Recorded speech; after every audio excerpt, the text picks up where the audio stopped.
Howdy, howdy. It is Friday night, and that means it is time for another live Tex-Trek show like we do every week. We have some Deep Space Nine to talk about this week. We're about run out of DS9. This is our second to last week discussing it. We've almost covered the entire show, Dave. It's scary. We are in the end game, and I feel the tension even as the Dominion War crowds in on the station.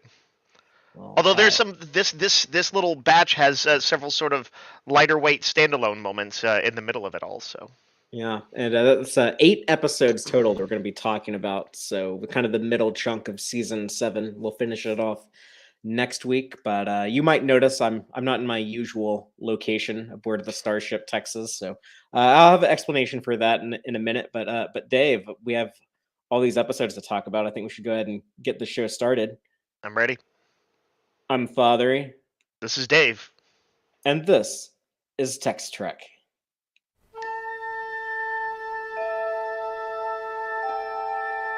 Engage.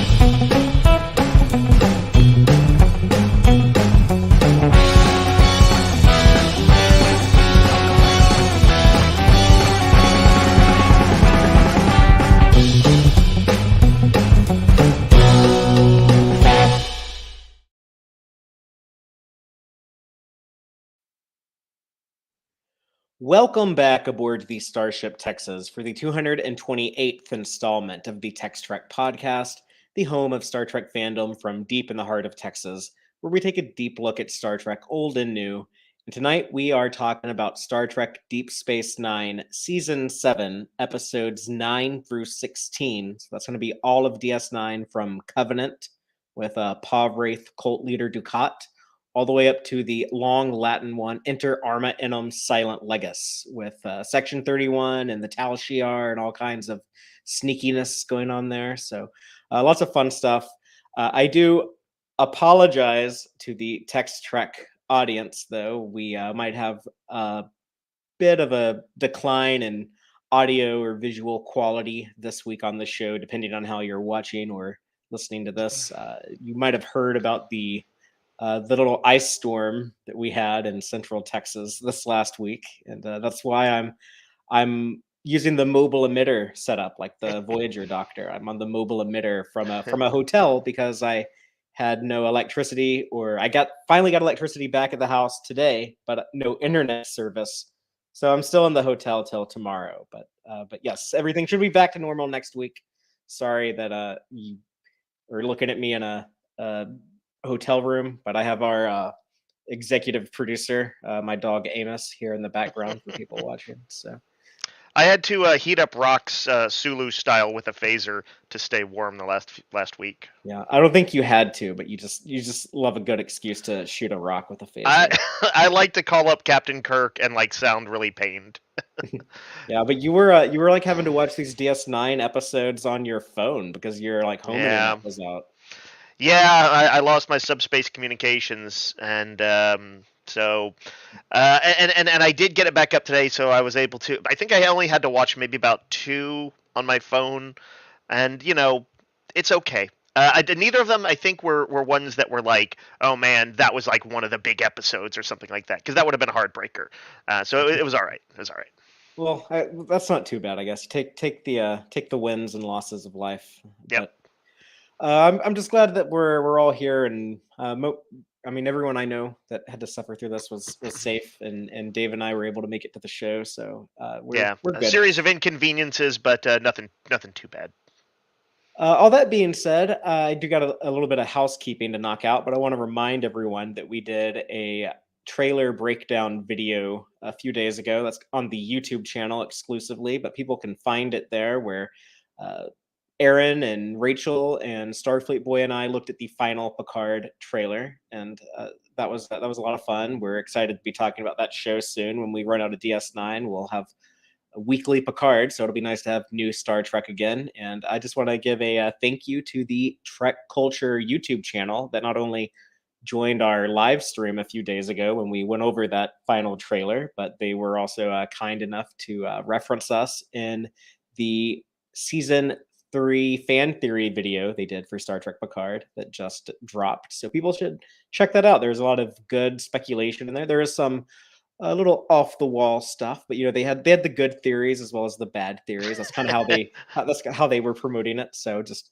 echoing how they described their own content. And I see they're in our live audience now. So thank you, Trek Culture, for hanging out with us and for shouting us out, and looking forward to y'all's coverage as well.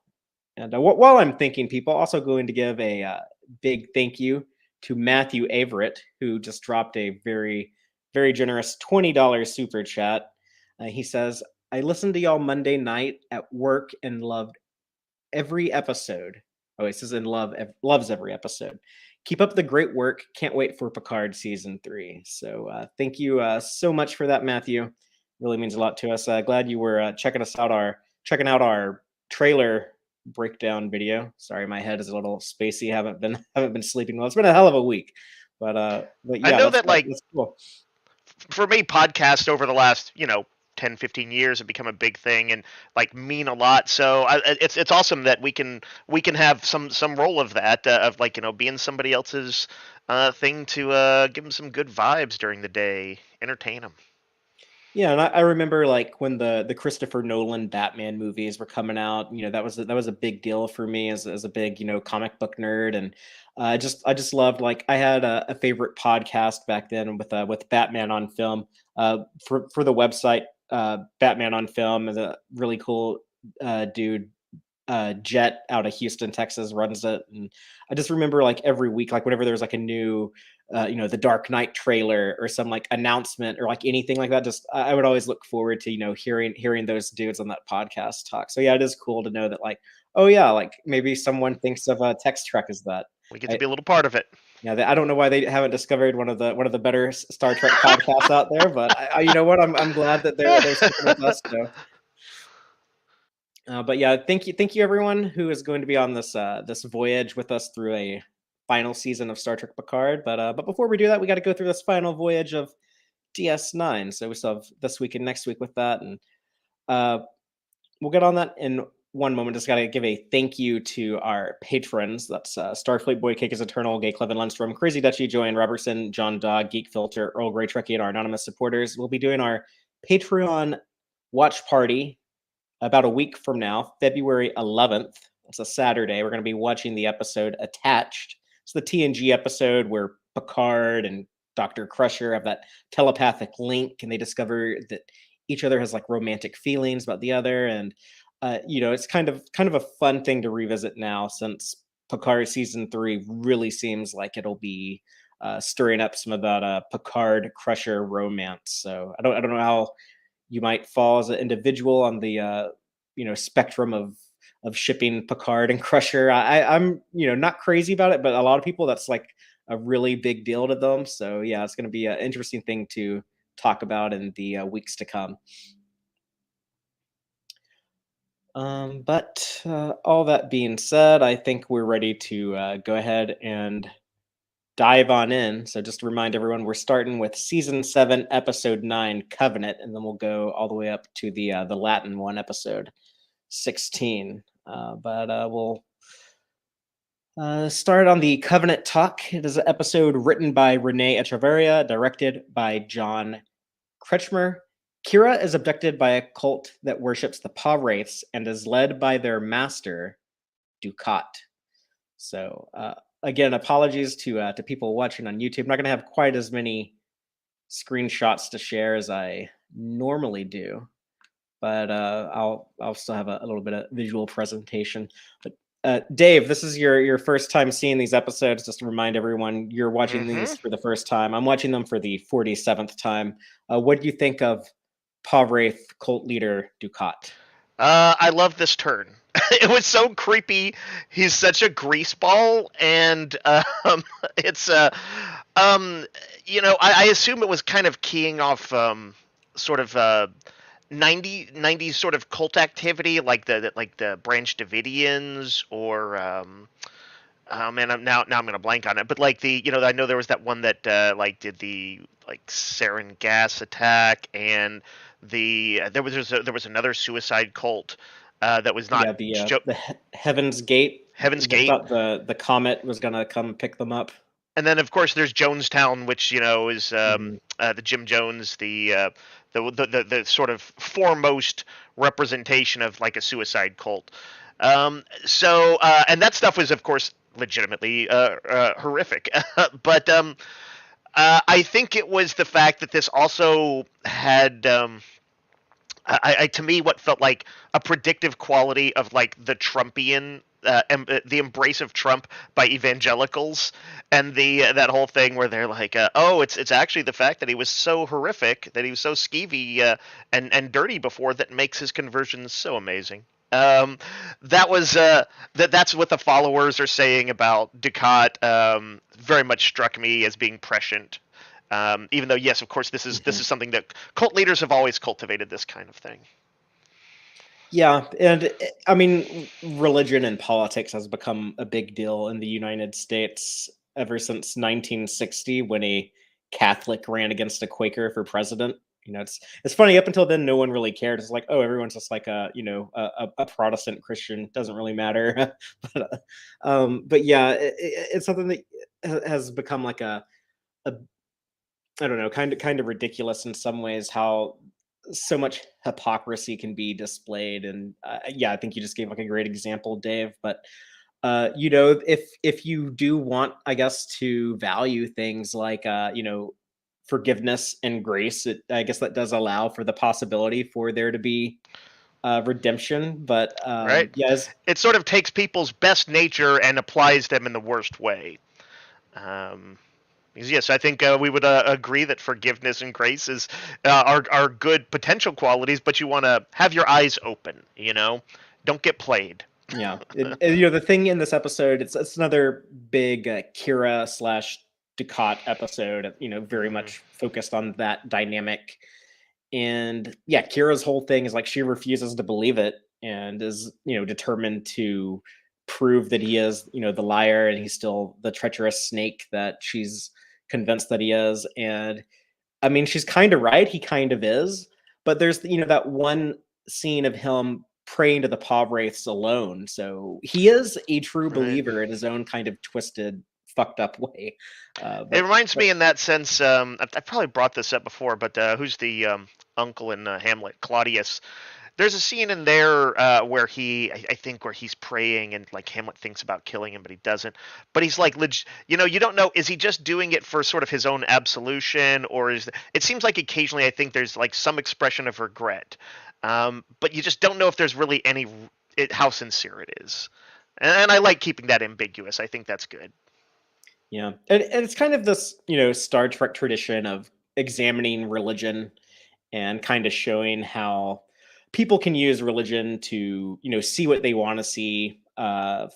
You see a lot of it through Kira, who's like very much like convinced of her own faith in the prophets, where she's telling Fala, like the Vedic who switched sides. But when he went from being I guess a prophet worshiper to a Pa-wraith worshiper. But when she's telling him, like, we can't both be right. But she seems to be like excluding the possibility, like, I mean, you could be wrong too, Kira.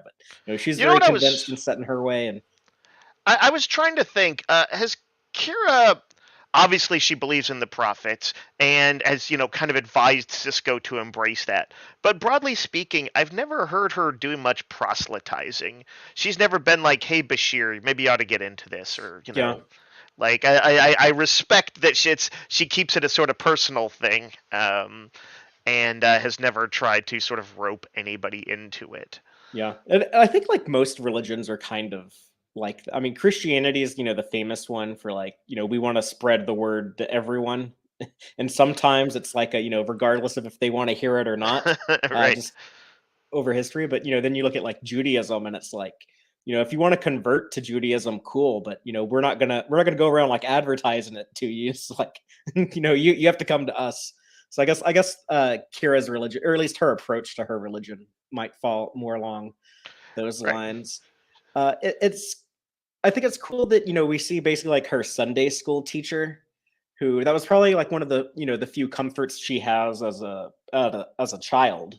And I say Right. this as someone who, like, religion's not part of my life, but I do know for a lot of people, that's why like so many people in prison become like very devout followers of religion, because when you're in kind of hopeless situations, it does kind of offer people some Sure. form of hope. So she seemed to have like kind of that close relationship with them, and then that kind of makes the betrayal sting when he abducts her and takes her to his cult. Right. But what he of course does not see it as a betrayal. He is 100% on board. Mhm. Um and that's what, as I was watching it, I thought that was a pretty genius move, that it wasn't Dukat who like took her in. Well, it kind of was, but it was somebody she trusted, and I was like, oh well, this is interesting. Where are they going to go with this? Is this guy going to see the truth about Dukat? And as I was watching it, I was like, is there any chance Dukat is sincere in his twisted way? Yeah. um I mean, we saw uh him go crazy. Like the last time we briefly see him when he, in the episode I really didn't like, Wrong's Darker Than Death or Night, when he calls Kira to be like, by the way, I used to bang your mom during the occupation. And I always roll my eyes and have to sit through that episode. But, mm, before that, the last we saw him was in Waltz with, him and Cisco trapped in that cave when he's, has all the voices in his head. And, he's obviously lost a little bit of a handle on reality. And that final shot, I love that final shot of him on the shuttlecraft with the ramp raising up, and you see mhm, him standing in there with all his imaginary Kira and Wayoon and Damar. So it's kind of like he's like locked in that shuttle with his own insanity, with his own madness. mhm, So yeah, this episode does a good job of stringing you along and making you feel like, okay, maybe he was in kind of a compromised state of mind. He was possessed by a paw wraith and felt its power. So that could be like a life turn. Like, yeah, maybe he does actually care about these Bajoran people, and he's gonna actually drink his own Kool-Aid, pun mhm. intended. And Yeah. yeah, but not quite, not quite. I remember, I think it was last week, Jill, from our audience, said that the line "that was some kiss" got ruined by an upcoming episode, and this is the episode that has it. They're talking, it's is it the Vedic talking about when Dukat felt the kiss of the Pa Wraith, I think, and Kira says, "I guess that was some kiss or whatever," and Mhm. takes what had been a sort of sweet thing, and although I guess I see that more as the writers doing it than it was, meant to be any sort of, you know, knock at her and Odo's kiss. What's funny is that line had never, stood out to me until just this last couple of weeks. I just never connected those two moments Yeah, together. it's funny, and yet you've seen it 47 times. But yeah, I think if you're kind of not looking for it, it can be kind of almost invisible. Um, but um, What did you think, the Dave? thing. Well, I was just gonna note that when we did see him in that flashback episode with Kira, as sort of unpleasant as that episode was, the way he would sort of like try to care for his sex slaves and stuff, and to seem like the kind master and the truly caring guy, it sort of reminds him caring for Kira in this one evokes that same thing. It's his strategy. That's how he manipulates people. Yeah. He's always like, "Oh, I could have been a real, cruel overseer, and I wasn't." You saying you liked this turn, you like this development for Ducat. It's actually gotten some criticism over the years. I mean, I Oh do yeah, know a bunch of other people who like it. Some people are like, "Oh yeah, like I don't really buy the season 7 stuff with Ducat." But I think now, just I guess it is like kind of trendy to watch cult documentaries and stuff. What we know, like these weird fringe cult leaders, is yeah, yeah, they are like these egomaniacal uh yeah. creeps like He Ducat. he happens to fit the thing pretty well. Now, I think in general, like it's pretty rare that, like, say, mid-war or something like that, a military leader would do it. But Trek also is kind of has melodrama in there, Yeah. and And he's so kind of fallen off the deep end, and he's not, the yep. Dominion has kind of replaced him with Damar, and And um, we're also part of it. Like, this is a big mixture of a bunch of galactic cultures going on. So I wouldn't expect it all to always mirror exactly how things have gone on mhm. Earth, even though the show broadly does that. So yeah, I liked that it came out of left field, and that him doing the Pa Ray thing didn't just mean that he had some powers now, and I liked that he had a following. Although I guess that's not really a thing after this episode. Um, yeah, his followers kind of turn on him, but Yeah. he's got a big final move in store that we'll get into next week. Hmm. I'm sure he's pretty pissed at these ungrateful Bajorans who he offered them greatness with him and the Pa Wraiths, and they spat in his face and rejected it. And that was after he'd been so kind originally, too. So, Let me um, ask you, as a first time viewer of this episode, Dave, what was your reaction when Dukat holds up Mika and Binion's baby, and it reveals it to be a half Cardassian child? I think I might have actually said aloud something like, "Oh shit." um, uh, I was like, on some level, it seemed perfect. Like, I was like, this is such a Dukat thing. I guess that maybe they were going to, have him, turn on a dime and get away with it too, with, oh, this is the blessings of the prophets. And I was like, this is, oh, you piece of shit. I also on some level found it darkly funny. um, it had the feel of like a Jerry Springer baby reveal kind of thing. For um, sure. but yeah, no, I thought that was another great turn in the episode. 100% in line with everything Dukat has ever done. What does Kira call it? His appetites. So Yeah, and yeah, he still likes the Bajoran ladies apparently. So man, there's a pretty good, I think, mini series called Waco about David Koresh that kind of shows that side of thing, from the Branch Davidian stuff in the 90s. If people don't know about that, and that I think is worth a watch. But it very much gets into the cult leader controlling the sort of sex lives of his followers and being the only one to grace them with children and stuff like that. It's such a weird aspect of cult activity that you would think would cause people to instantly rebel against them, the leaders, but that is the extent of their control. It's pretty wild. well, a lot of people who end up joining those types of groups tend to be, not all of them, but just from what little I know from things like documentaries, is that a lot of people that are part of like more mainstream religions, but then for some reason fall out of that religion, or have a crisis of faith or something, they convert over. So it's kind of like they kind of already have like the base programming ready to plug in some new Mm, beliefs to devote themselves to, and right. that's represented in this episode with Vedic Fala. For You can sure. kind For of buy sure. it. At first it seems like such a big contradiction. How could this Catholic priest become a Satanist all of a Right. sudden? But when he starts talking about his beliefs and stuff, it's like, okay, yeah, it's kind of two sides of the same coin. It actually would be probably easier to go after those types of people than Right. Well, and a it's also non-believer. like, for him, on some level, he's going to be more comfortable with somebody, even with an antithetical religious belief, is still a religious belief, and will feel more in line with his sort of way of thinking than someone who had an atheistic belief. That's going to feel more alien to him.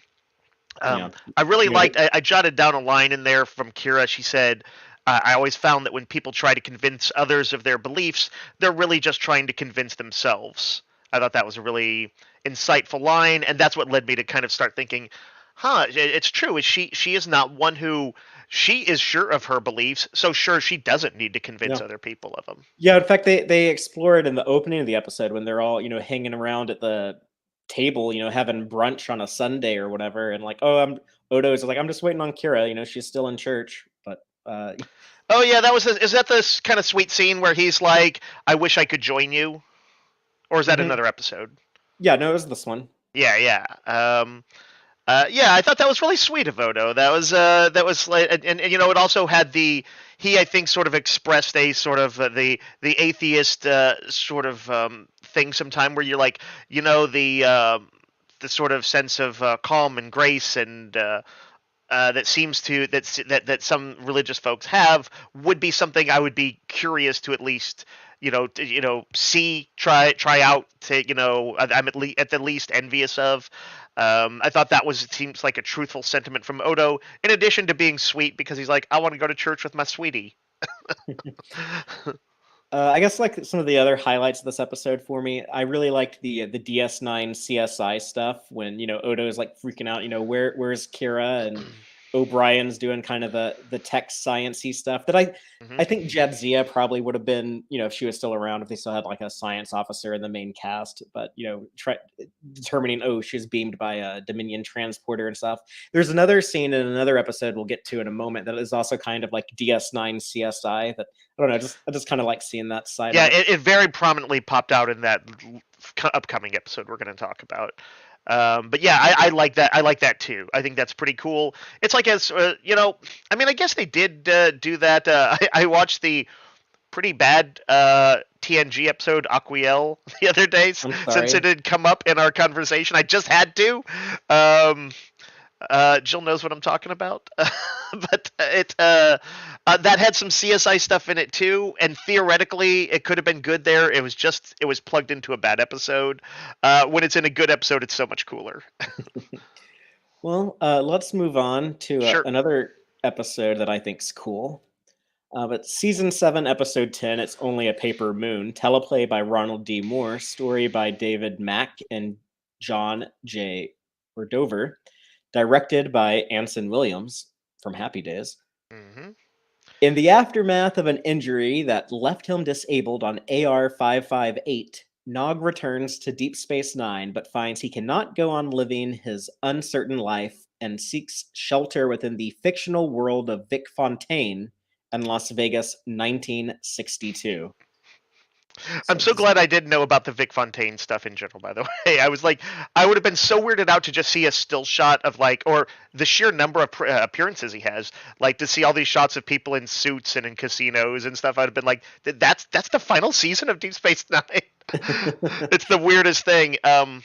But the thought that I had watching this episode, or like just at the very opening, was I was kind of it made me reflect on. I was like, when Nog first showed up, first episode, right? I think Mhm. I Yeah, was like, he's arrested by Odo for shoplifting. right. I was like, I kind of groaned a little bit thinking he was going to be just a kind of perpetually slightly annoying character who would probably grow in small ways and be, maybe better later on, but was going to basically be the kind of annoying next door neighbor kid kind of role early on, just a hooligan. And how he became one of the best characters on the show, so much so that when he walks back, my like heart was in my throat when to see how he responded to people, and that that sort of he's always had enthusiasm. When he was a little hooligan, he was enthusiastic. When he was a Starfleet officer, he was Mhm. enthusiastic. To see that broken on him was just heartbreaking. And I think that's a lot of that comes from Aaron Eisenberg himself. He was a very, excited and happy person. At least I don't know what he's like, on a typical day, but I saw him at conventions, and he just seemed like, he always had like 110% energy into whatever he was doing, and yeah, I'm envious of people like that. he was so proud of this episode because he's not even in the main cast, he's just a recurring character, and like, wow, like they let him take center stage without any of the regulars, like Sirach Lofton isn't by his side in this, like in Valiant. This is a Nog centric episode, and they I trusted was him so to into it, carry by it. the way. I didn't notice that really until I kind of did a quick skim of Memory Alpha afterwards, and I saw that mentioned that it was like there's no B or C plot. I think that they eventually took those out, and I was like, oh shit, that's right. And yeah, it was.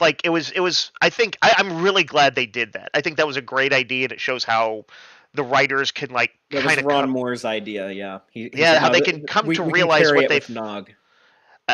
it was a great idea. And honestly, the montage scene of in this of like Nog kind of coming out of it is one of the great scenes I think in like Star Trek. I loved it. Oh yeah, when you see him, kind of getting in the groove of running the casino and Yeah, becoming like a swinging cool cat in the 60s. when they're reading the newspapers, He's which is a lighting very he's lighting 20th ladies' century thing to cigarettes. do. Yeah. Um, Oh, I love the cane, I, the Earl Flynn cane with the lion head with the secret cigarette yeah. lighter. And it shows you how good of, I guess, kind of a I don't know if Vic Fontaine, what would you call him? He's like overseeing the rehabilitation. I guess some Yeah. therapeutic assistance to Ezri, but Fatheree, just a FYI, I'm getting some of that static feedback we were talking about off mic, so I don't know if you want to switch that off. I don't know. sure, yeah, I can do something about that. Thanks. Yeah, Sorry about that. yeah. Hopefully that We sounds we knew we might hit a few technical better now. difficulties just because of again ice storm Yeah, fallout the stuff. mobile emitter unreliable, but uh, hopefully that sounds better now. But I yeah, think that probably got it. I guess. Sorry, now Amos is excited. Um, the joys of doing everything live. But if he'll shut up, um, hold on, Dave. Say something you liked about this episode, and I'll be right back. Sure. You can pet the pupper. Um, So, I'm going to actually say a little criticism here. I love I've come to really like Vic Fontaine. Like I said it before, I was worried. I vaguely knew about him, and I thought he might be lame, and then he's turned out to be a great character. But I wanted to see Ezri showing off her counseling skills, and I kind of, on some level, I sort of wish she had been the one to help Nog through this. But she does, of course. She sees that it's working for him, and she's the one who's able to sort of, I think, advocate for Vic continuing to do it. So Ezri does get to do something, but yeah, I felt a little bit Mhm. bad that she's the ship's counselor, and probably the biggest counseling crisis of the season is resolved by a hologram guy.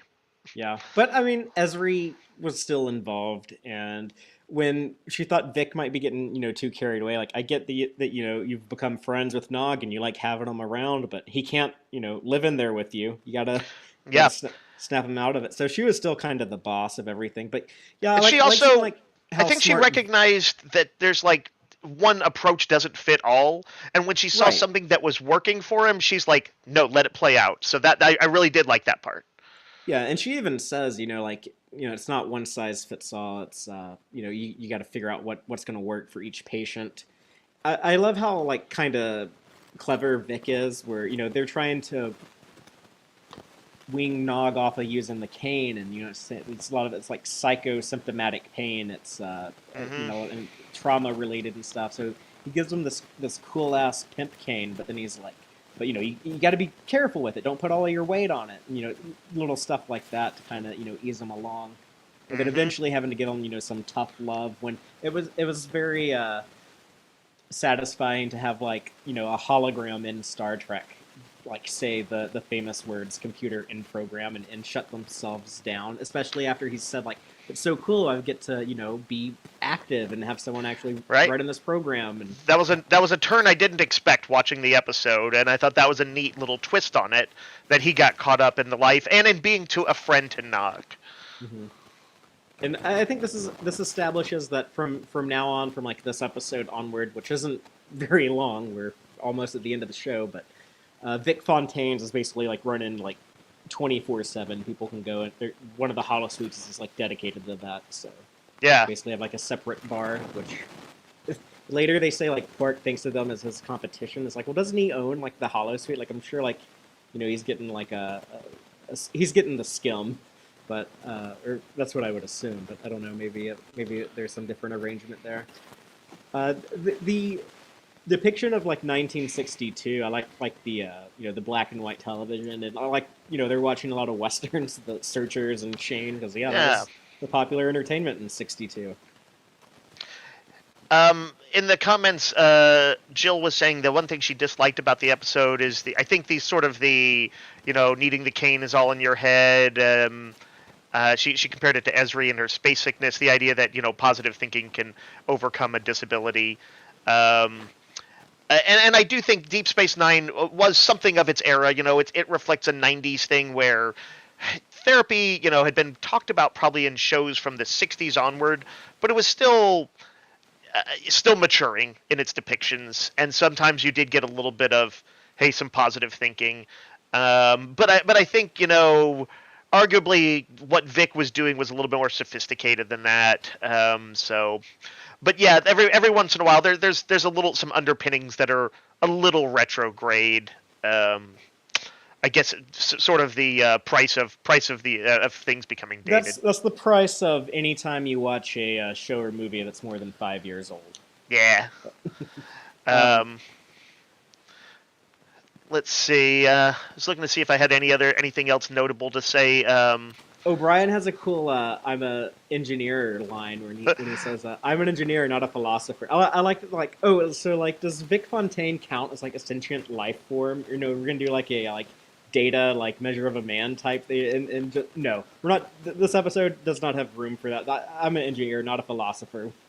We'll have to figure that one out some other time. That's it's such an O'Brien kind of thing to say. He's like, well, why would I worry about that? He's kind of sometimes he's just a guy.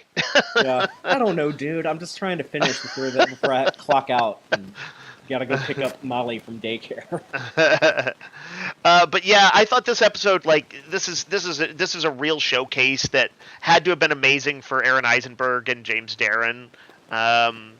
I didn't quite realize that James Darren would get to do more than just be kind of a hepcat guy in these, and that is what he's doing with nuance and depth. But to be able to kind of show these other sides and stuff, he got a great role in this last season. Oh yeah, and I guess the scene where he really stands out, it is that computer.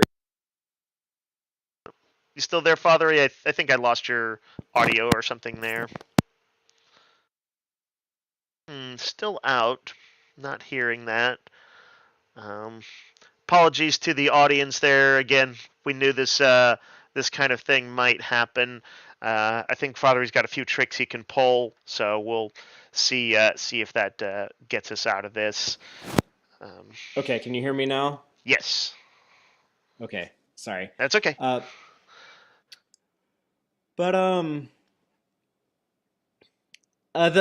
remember what I was talking about now. The scene where he does do the computer in program thing, but the part earlier in that when he's telling Nog, you have to get out of here. If you stay in this hollow suite, you're gonna die. Not all at once, but little by little, you'll become as hollow as I am. Yeah, I mean it's great scripting.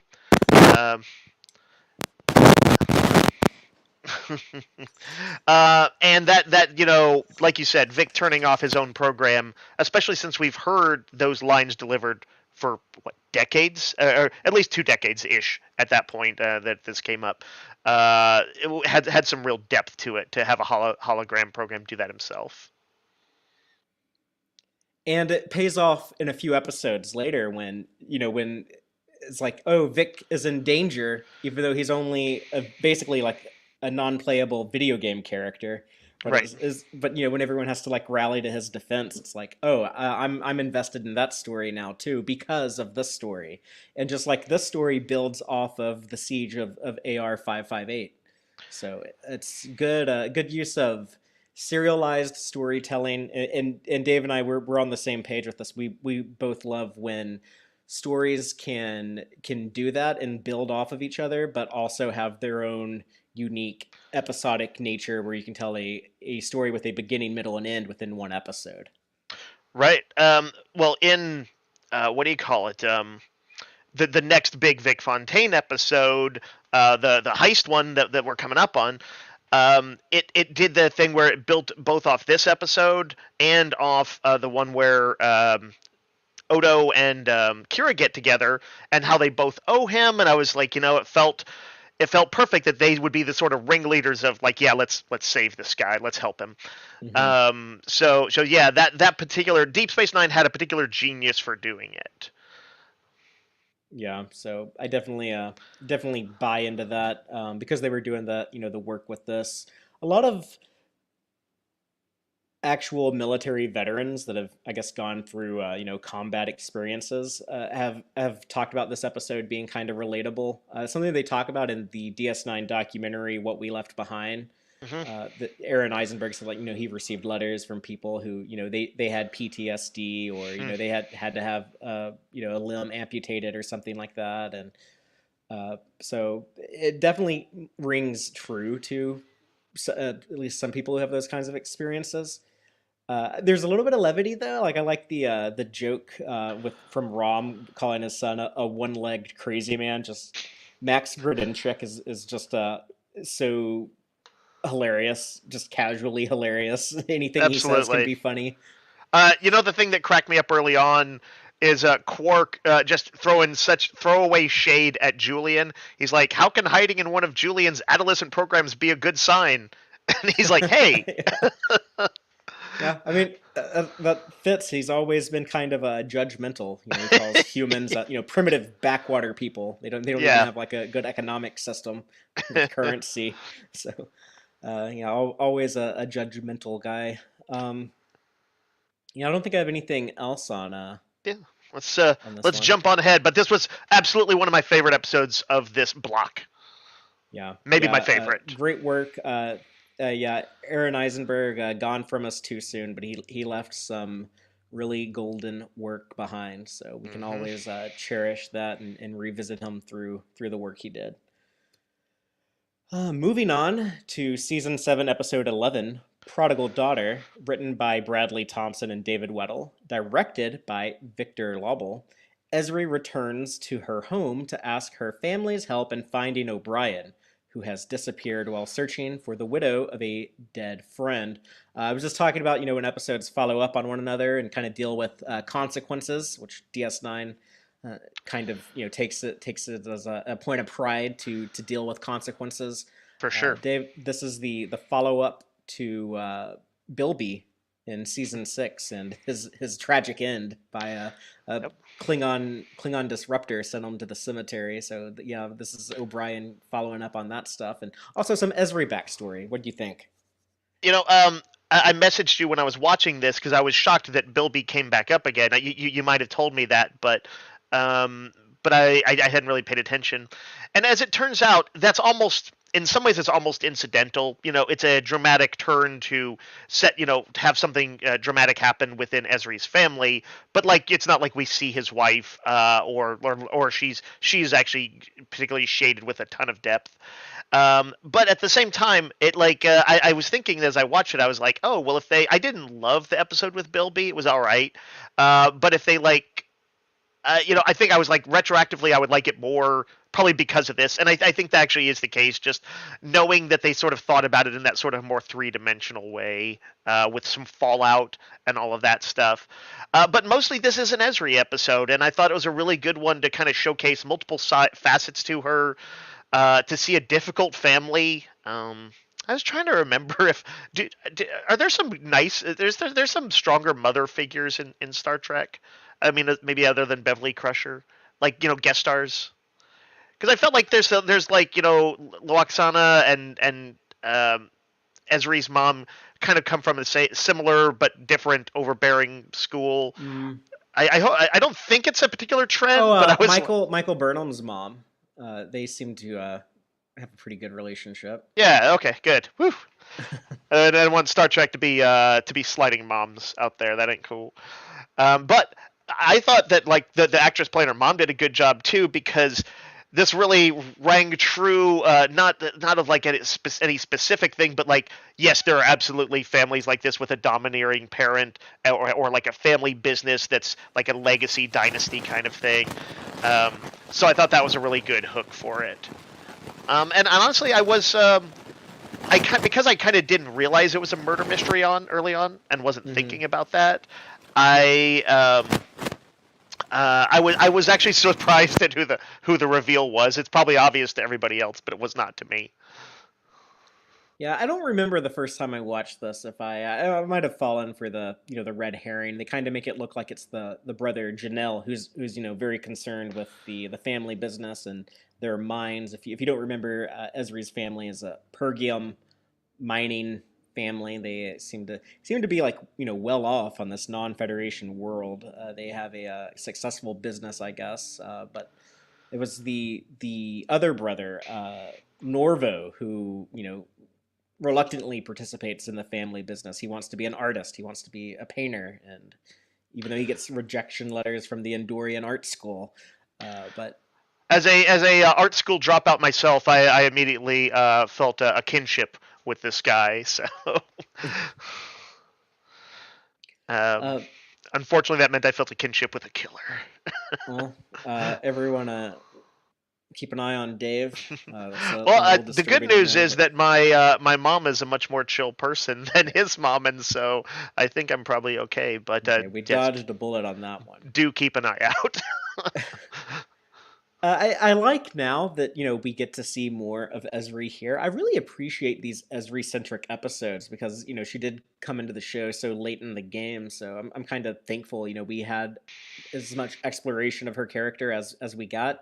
I know at the time when season 7 first came out, I liked Ezri, but I think I was kind of like, okay, but I'm more worried about what's going on with the Dominion, and I didn't like Right. this kind of sidetrack over to her, I guess, former home planet.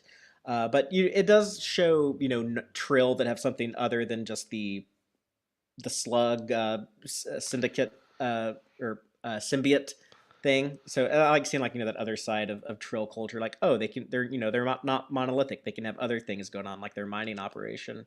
Real quick, Hmm. just want to say thank you to Snoopy McQueen and our live audience for the $5 super chat.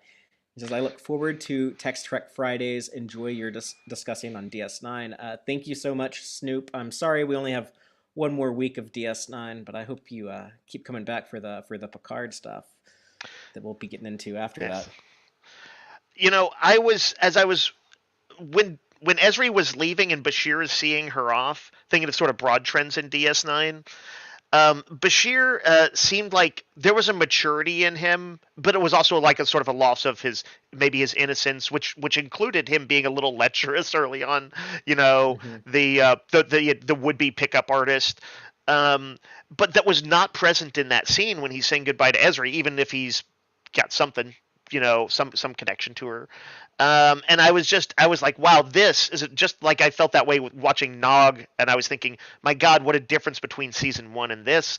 And I felt the same way about Bashir. He had a sort of soberness to him that also felt kind of sad, like he had lost something. But as a character, it felt like real development. Yeah, and I mean, he has grown a lot. He's gone through a lot. He's had to incorporate his, augment genes into his identity, and be out of the closet and open about that with people.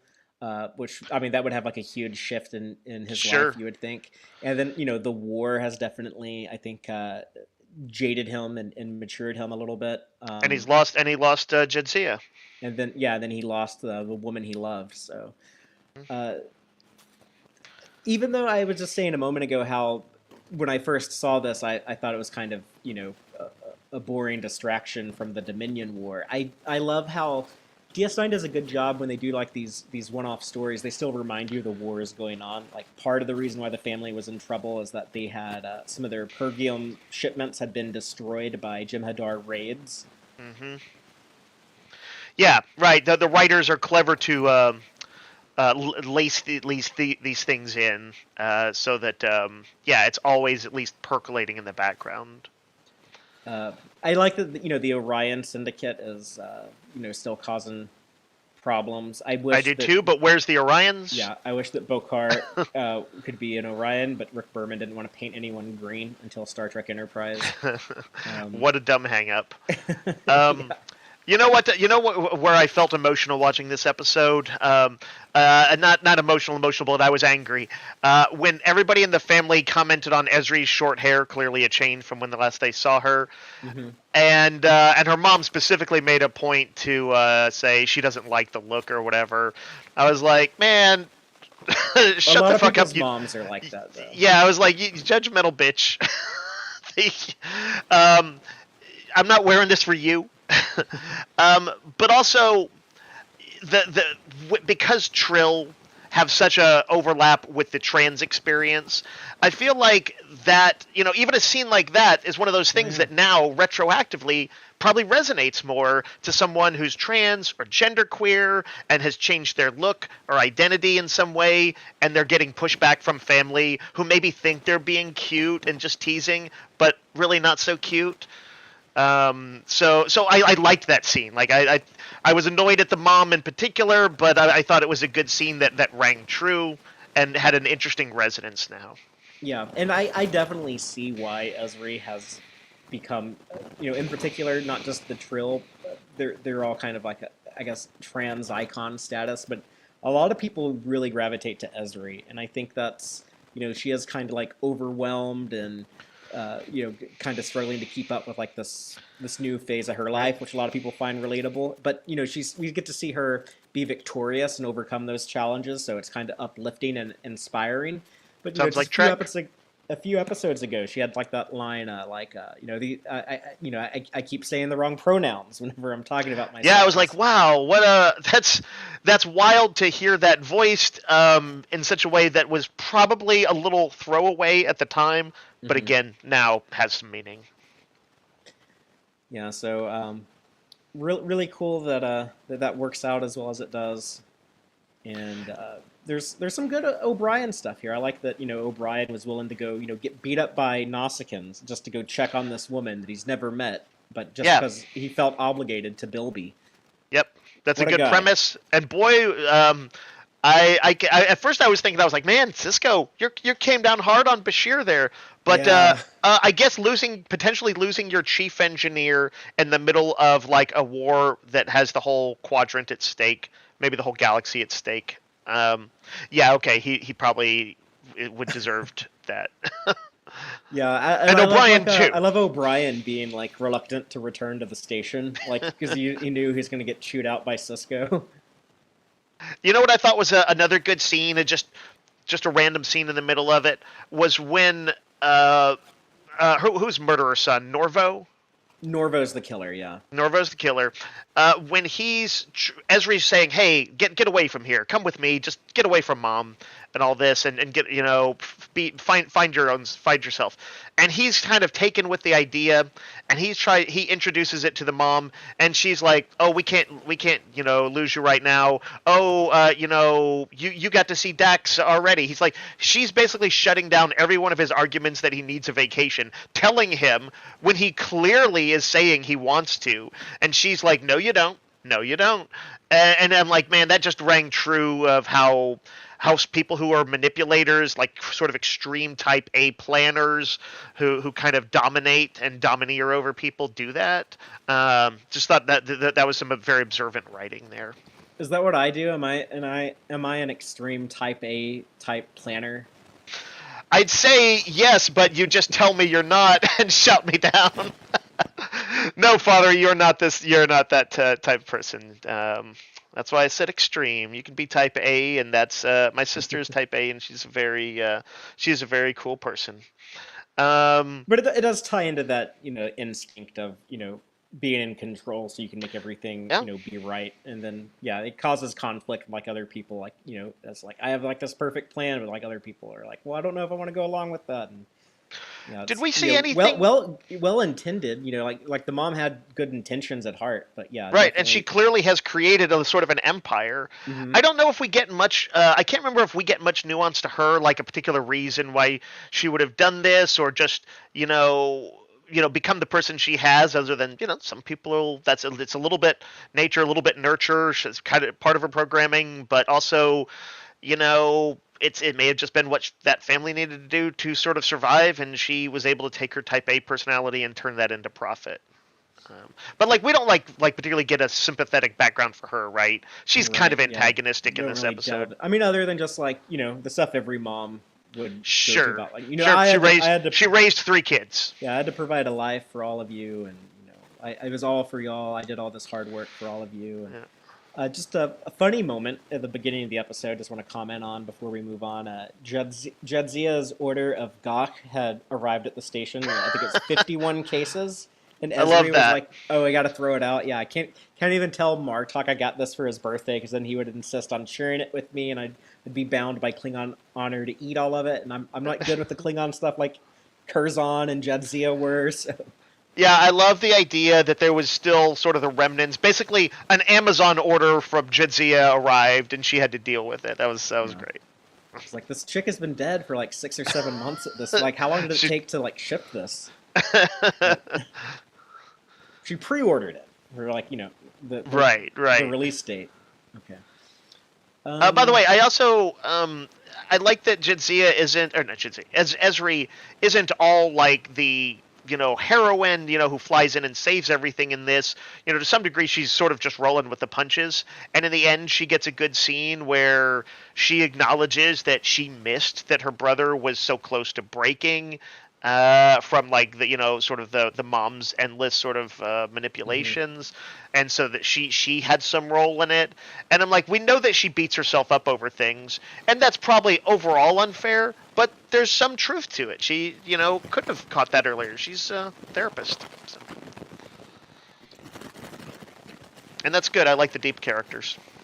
And Jill47 in our live audience did point out that her favorite episode of the original series is Devil in the Dark, and that's where the, the Pergium mines come from. Oh, how cool. So they were mining there. Fatheree, we're getting a little staticky on your end. I don't know if there's anything you can click or tap to that fixes it. That seemed to have done it. Whatever you did. So let's shall we jump to the next episode? Sure, there it is. Let me know if it comes back.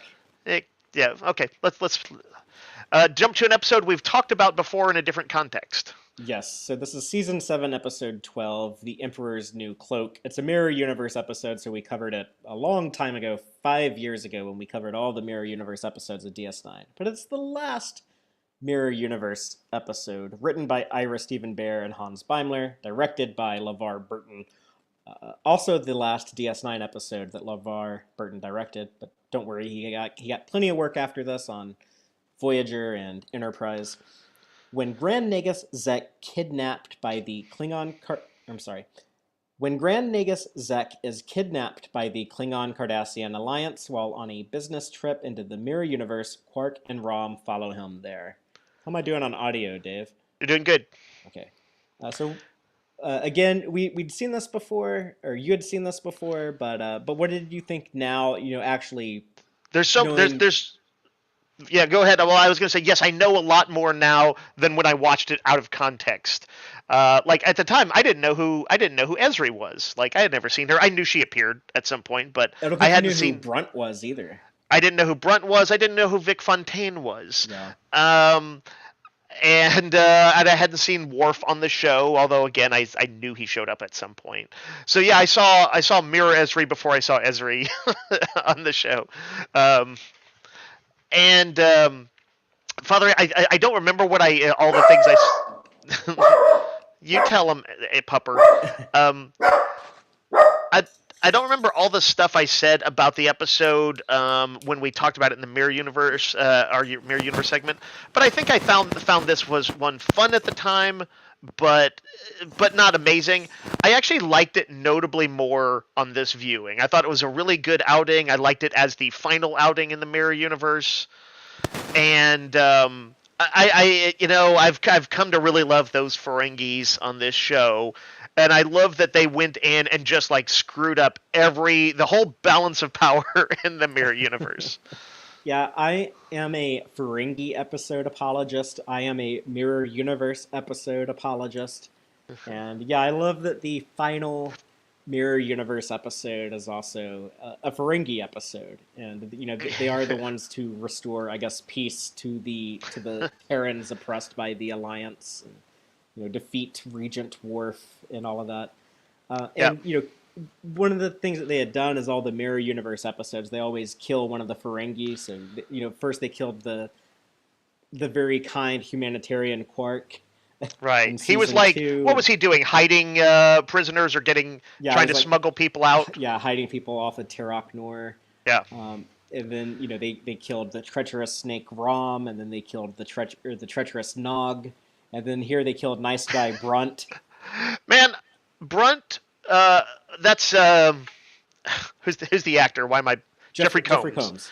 Jeffrey Combs did such a good job with serious, completely, leading, leading man hero style Brunt in this, that I want to read like a comic or a book or something about the past adventures of Brunt and Ezri. As a sort of smuggling team, with him pining for her and her occasionally going off with the intendant, but them having some sort of equilibrium. I love that sort of lost story in there, and just a hint of what it was.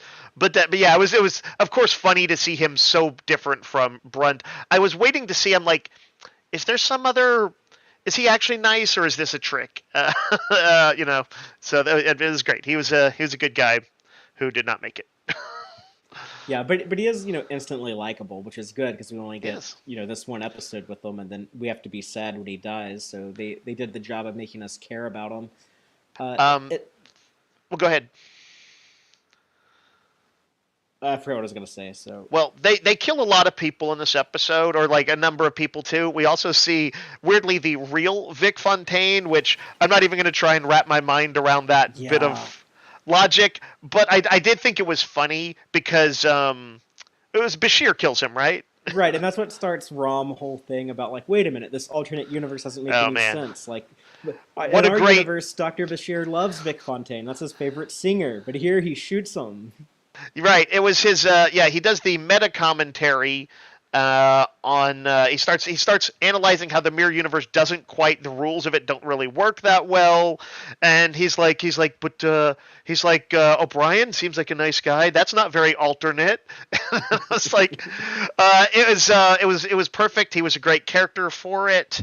And the mirror universe does deserve a little poking fun at. I think that's fair. Um, Sure. when I was looking at the Memory Alpha take on this, I saw that they said that I guess we're having a harder time as the Mirror Universe episodes wore on, in kind of keeping the sort of gravitas and the serious side of it. They were wanting to more embrace the kind of campiness of it. And I think that was a good instinct. I kind of think the Mirror Universe works best with at least one foot in sort of pulp or kind of camp traditions. And they got to kind of really roll with it here. Um, Wallace Shawn, anytime he's strolling around an episode, is going to camp it up. Yeah, and that's so funny. The notion of him reading Rom's Starfleet pad that had the Mirror Universe transporter on it. The line It of is. dialogue, his excuse is like, I'm your Negus. You have no secrets from me. Yeah, there was, and yet it also functions as exactly what we were talking about. It built right on another episode in a very clever way. I've mentioned this before. The screenwriter William Goldman, Princess Bride, um, has said one of his pieces of advice to scriptwriters is to enter a scene as far into it as possible. Like, don't start when somebody walks in the door and a conversation begins. Start at an interesting point where maybe they've been talking or something like that. Well, this episode arguably jumps in way, way into the scene, the whole concept of it. The Negus has done this. He found out about the mirror universe. He went there to try and expand business opportunities. He got captured.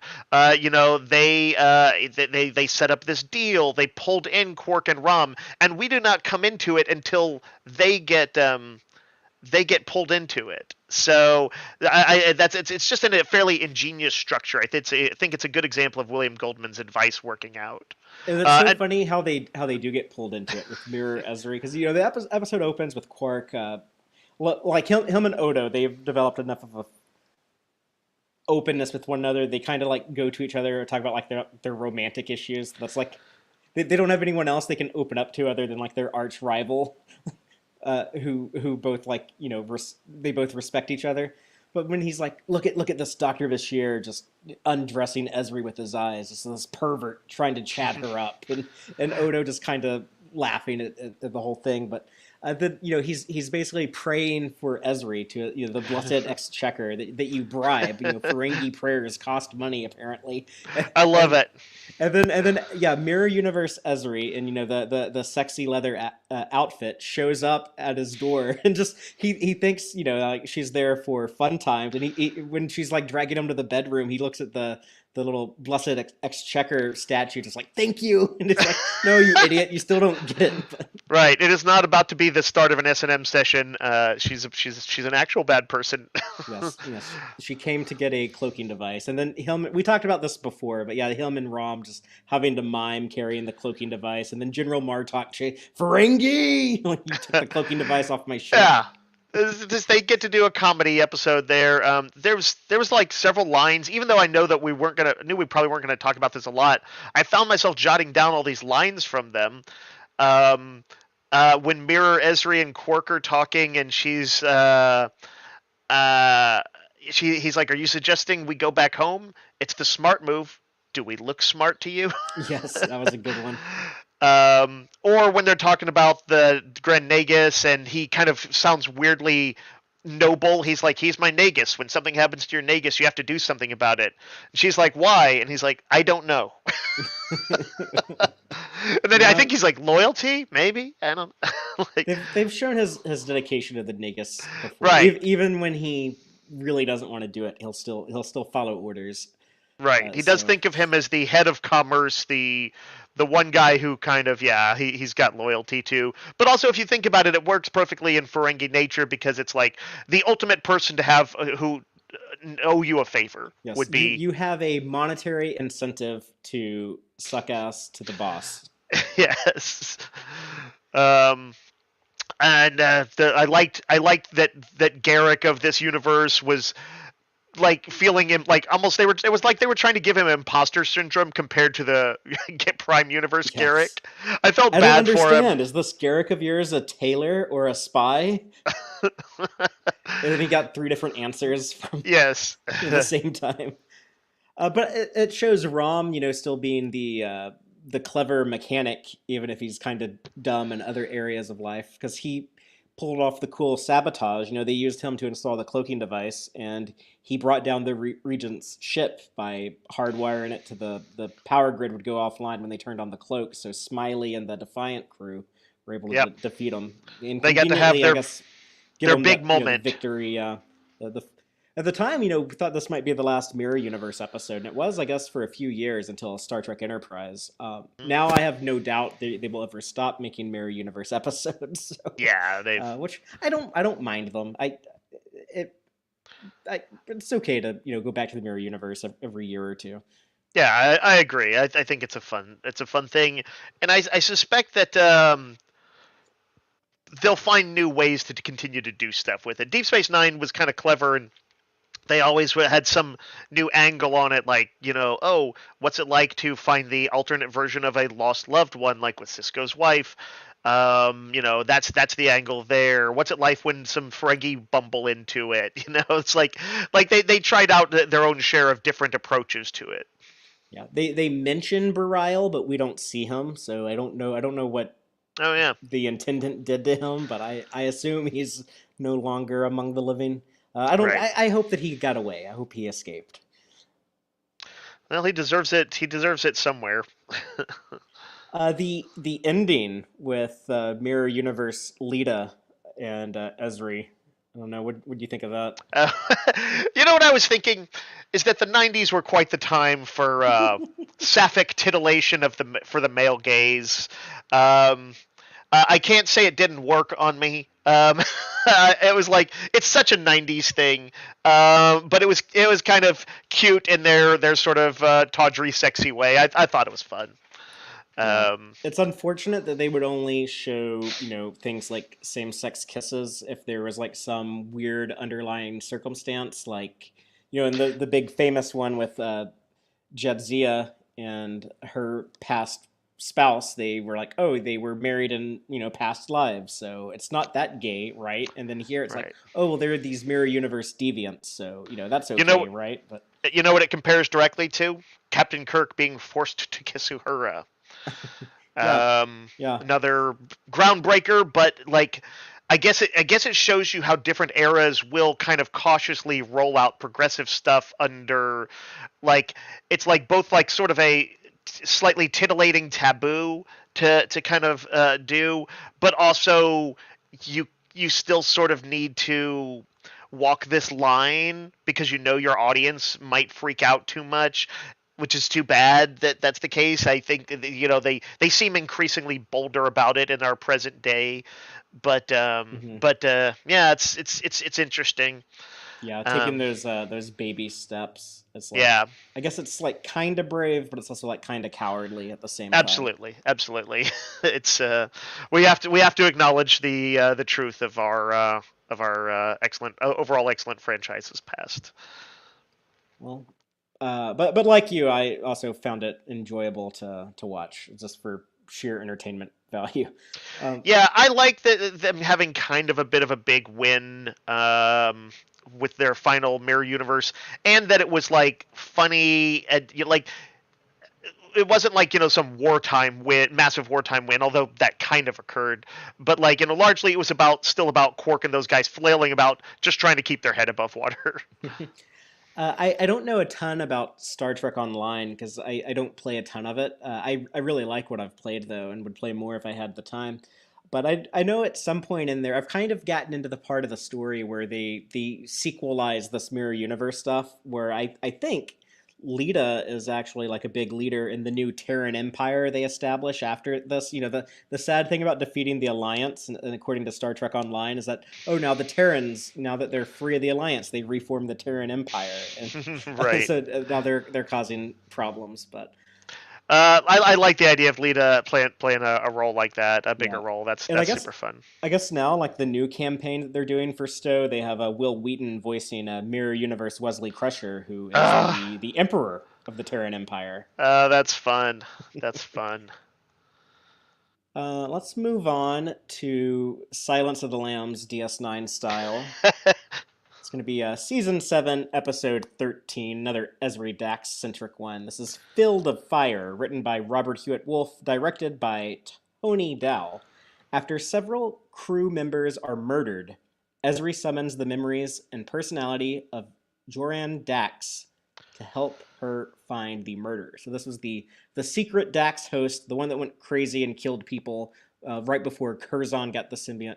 But yeah, the return of Joran. I don't know if you remember, Dave, but I pointed out to you a while back when we discussed the Joran reveal episode Hmm. with Jedzia. I said that there would be some more Joran stuff in the future. So here it is. What do you think about it? It's a slightly pedestrian episode, but I liked it. I liked that. I don't know how they follow up on it yet, but I liked the idea that Esri ultimately does get closer to him than any of her past one, than Curzon or Jadzia did. Um, and I did like some of the CSI DS9 stuff. Mm-hmm. Like that I they didn't know what a powder burn was. um, I don't know what a powder burn. Like I do, but is it from the muzzle Yeah, flash? it's like residue from if you're holding a gun that's fired, or if a gun is Yeah, if it's fired close like more or enough less to point you. blank. Yeah, they. Yeah, I was thinking that their description of it maybe didn't quite sound right, but and yes, obviously there is a serial killer stuff was like kind of arguably been popular in some way, shape, or form maybe since the 70s when Dirty Harry went after the Scorpio slash Zodiac killer. And but there was definitely a stride in the 90s when you had it in because of Silence of the Lambs, and so this has definitely had that element in it, specifically that you have to consult a killer to catch a killer. Um, but it's a pretty fun time. I actually thought the technical side of it, like the way they did the stuff with the gun and the headpiece and the targeter and stuff like that, was pretty cool. Leading to that weird situation of she and the Vulcan guy like pointing guns at each other from completely opposite ends of the station or I whatever. love that. That's so suspenseful, though. Like that sequence. Yeah, it's Especially the first time you watch it, because you're like, is this guy really the killer? I don't know. Like, the audience doesn't know, and Ezri doesn't know. It's like, okay, it looks like he has a rifle wrapped up in that rug. Oh no, it is a rifle. Oh no, he's aiming at Ezri. It's just like a very yeah. clear, understandable escalation Although of I the was still tension. thinking there was going to be a twist at that point, Mm. Fatheree, because Killer Man was just Joran was just so into it, up for his own obvious reasons. But I was like, oh, this guy is he's a collector of antiquities who sold it. Maybe he actually inadvertently sold it to the killer. But no, it was a Vulcan suffering PTSD as they kind of had surmised. Which was Yeah. also an interesting idea, although they didn't, they were more. This was more about suspense thrills than it was kind of big ideas. Yeah, I think you could do a whole episode exploring this Vulcan who snapped. But I think for a Star Trek murder mystery, that's a very good like shorthand for a Star Trek audience to be like, yeah, yeah, this is like a Vulcan with a super disciplined mind, and he broke.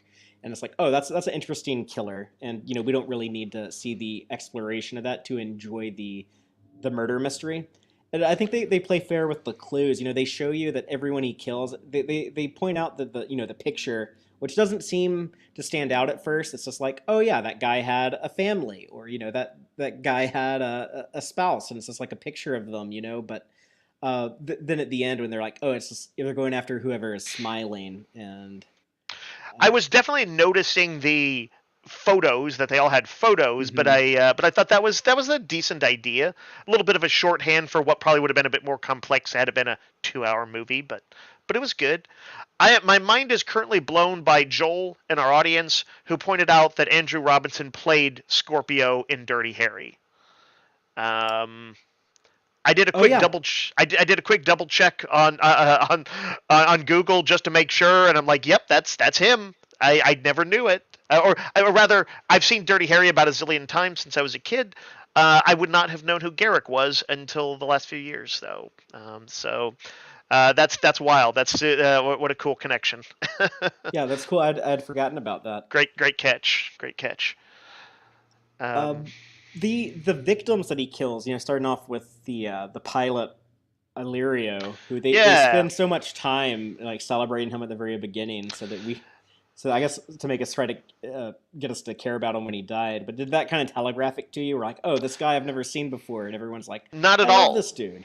I Okay. I, I assumed he was going to play a role in the episode, but I didn't know it was an episode about killers. So I'm just watching it, and I seem to remember that was like one of the things, like in X-Men comics. I remember hearing somebody saying that Chris Claremont back in the day, he'd sometimes have some evil mutant or some bad guy take out some random college couple, and I think the compliment was that he would make you care about them in the first couple pages before they died. He had a Mm. good talent for that. And they did a pretty good job with this. I was watching it thinking, it's nice to see some characters outside the main leads who kind of get a moment to shine, and then he's Hmm. dead.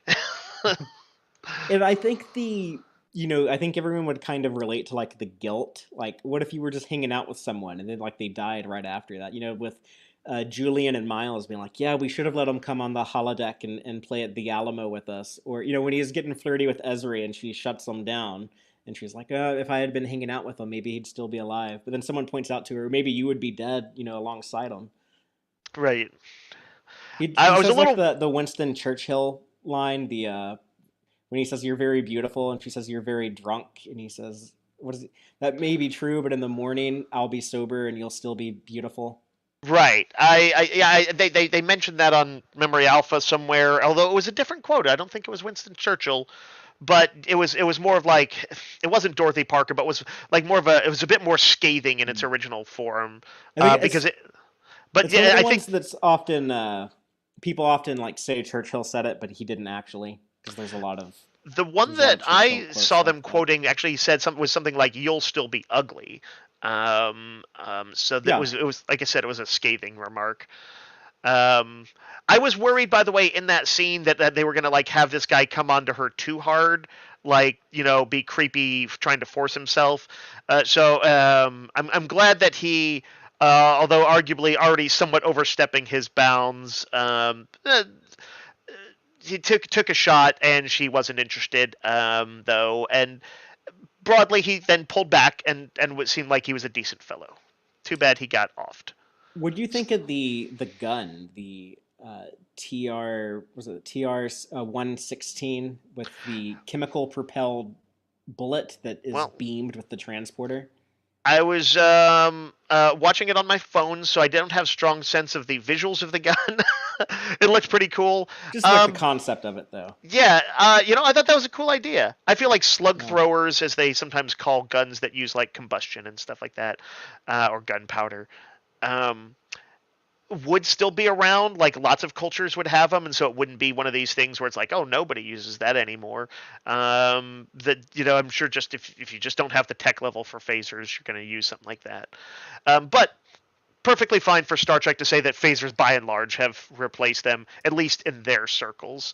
But yeah, I thought that was a weird but kind of fun idea. Good for a murder mystery. Um, the sighting thing was a cool idea.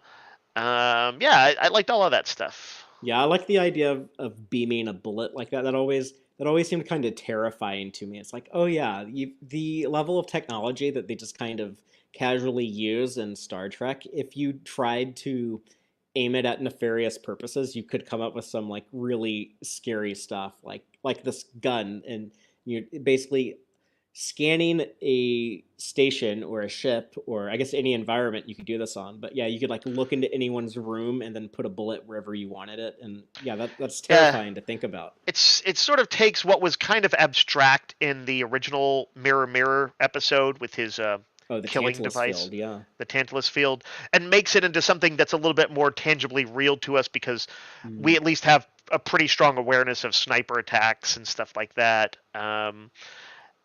The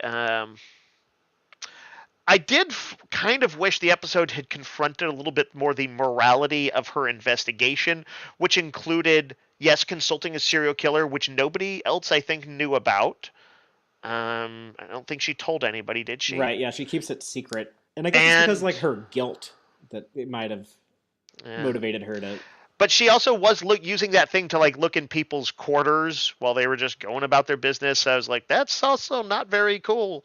That's some creepy spy stuff. But again, it was a thriller episode, and that is like one of the most common things in thrillers is stepping on people's civil rights in order to catch the bad guy because you're always doing the right thing. You're almost always doing the right thing in a crime movie. They're after the right guy. Yeah.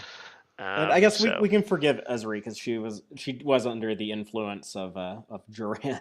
yeah, So and Father, without I saying too much, it does that inform her in any way later on? I'm guessing it maybe doesn't, but I kind of would like it if she had like a little bit more edge in some of the episodes following this.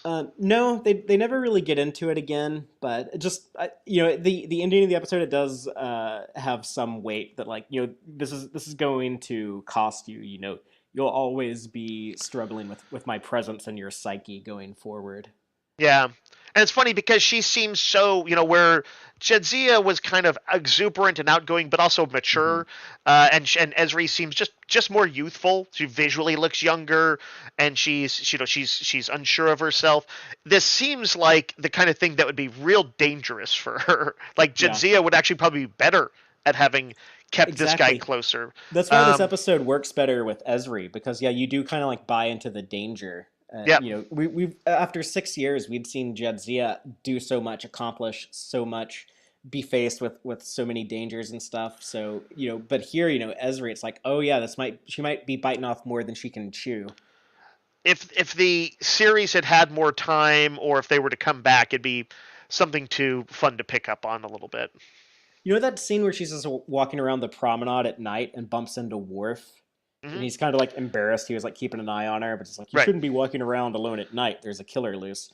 I just remember that felt like so out of place that like, oh yeah, Worf is on this show too. But like I hadn't seen him this entire episode until now. It just made me think like Right. this is right around the time Star Trek Insurrection came out in theaters. So I was like, oh, maybe like he was busy shooting Insurrection and like was limited how much he could appear in Yeah, DS9. maybe so. Um, Every time I watch this episode and I see that scene, it makes me think of Star Trek Insurrection, and then I I'm get really sorry. bored. It's a fine movie, like, just very boring. and also this episode is like a little bit conventional in some ways, but like I had a good time with it. Sure, if It you've was a watched nice like a bunch change of of like pace. crime stories and stuff, though. Yeah, I like Silence of the Lambs and other stuff based on those Thomas Harris books. Was it Hmm. Red Dragon and stuff like that. So yeah, I was at least in the '90s. I was pretty into that stuff. So yeah, it's a when you got 26 episodes, I like a change of pace one like this.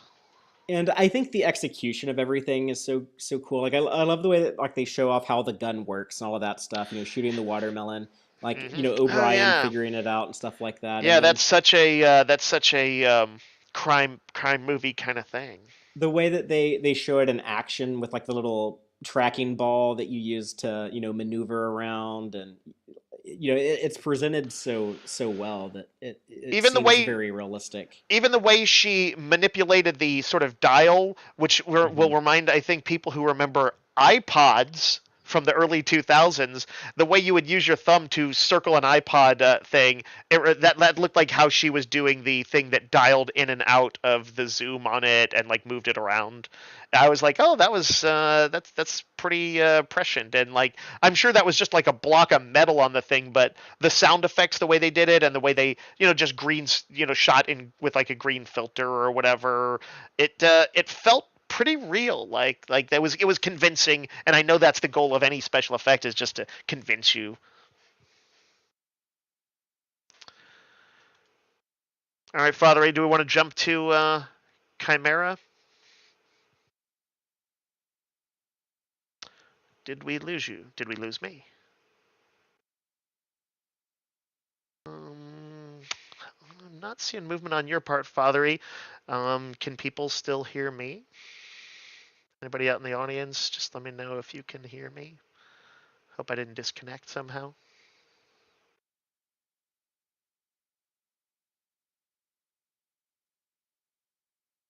Okay, Joel says he can hear me. Oh, but we lost Fathery somehow. I imagine he'll be back any second now. Sorry about that, y'all. Again, technical difficulties. For all I know, his dog just stepped on it, on something. But yeah, he'll be back.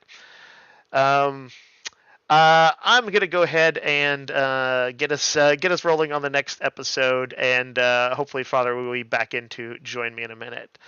I don't have Fathery's notes right in front of me, unfortunately, to do this. I know the next episode is Chimera. Has my non official synopsis is that one of the uh, changelings the founders sent out the 100, I think they call them, to sort of scout and explore the galaxy and eventually report back.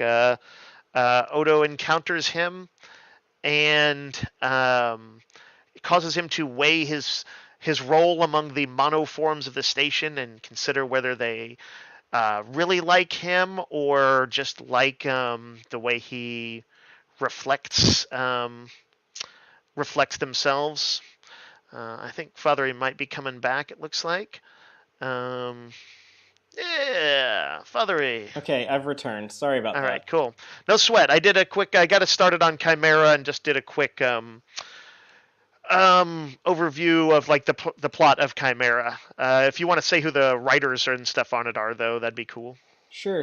So let's move on to Season 7, Episode 14, Chimera, written by Renee Echeverria, directed by Steve Posey. Odo meets an other of the 100 changelings who were sent out to explore the galaxy. So Dave, did you realize while watching this that this is Martok J.G. Hertzler as the changeling Loss?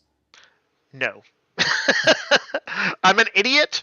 I read about it after the fact. I definitely early on I was like, "Oh man, his voice is so familiar," and I think I briefly considered it and then dismissed it. I was like, "Well, it just sounds kind of like him. It's not him," so I dismissed it.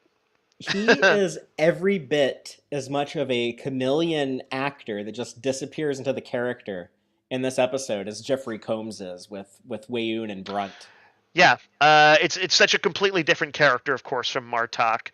um, and an interesting character. He's meant to both, I think, at times be, you know, kind of like gallingly like an asshole. He's like a jerk, Mm.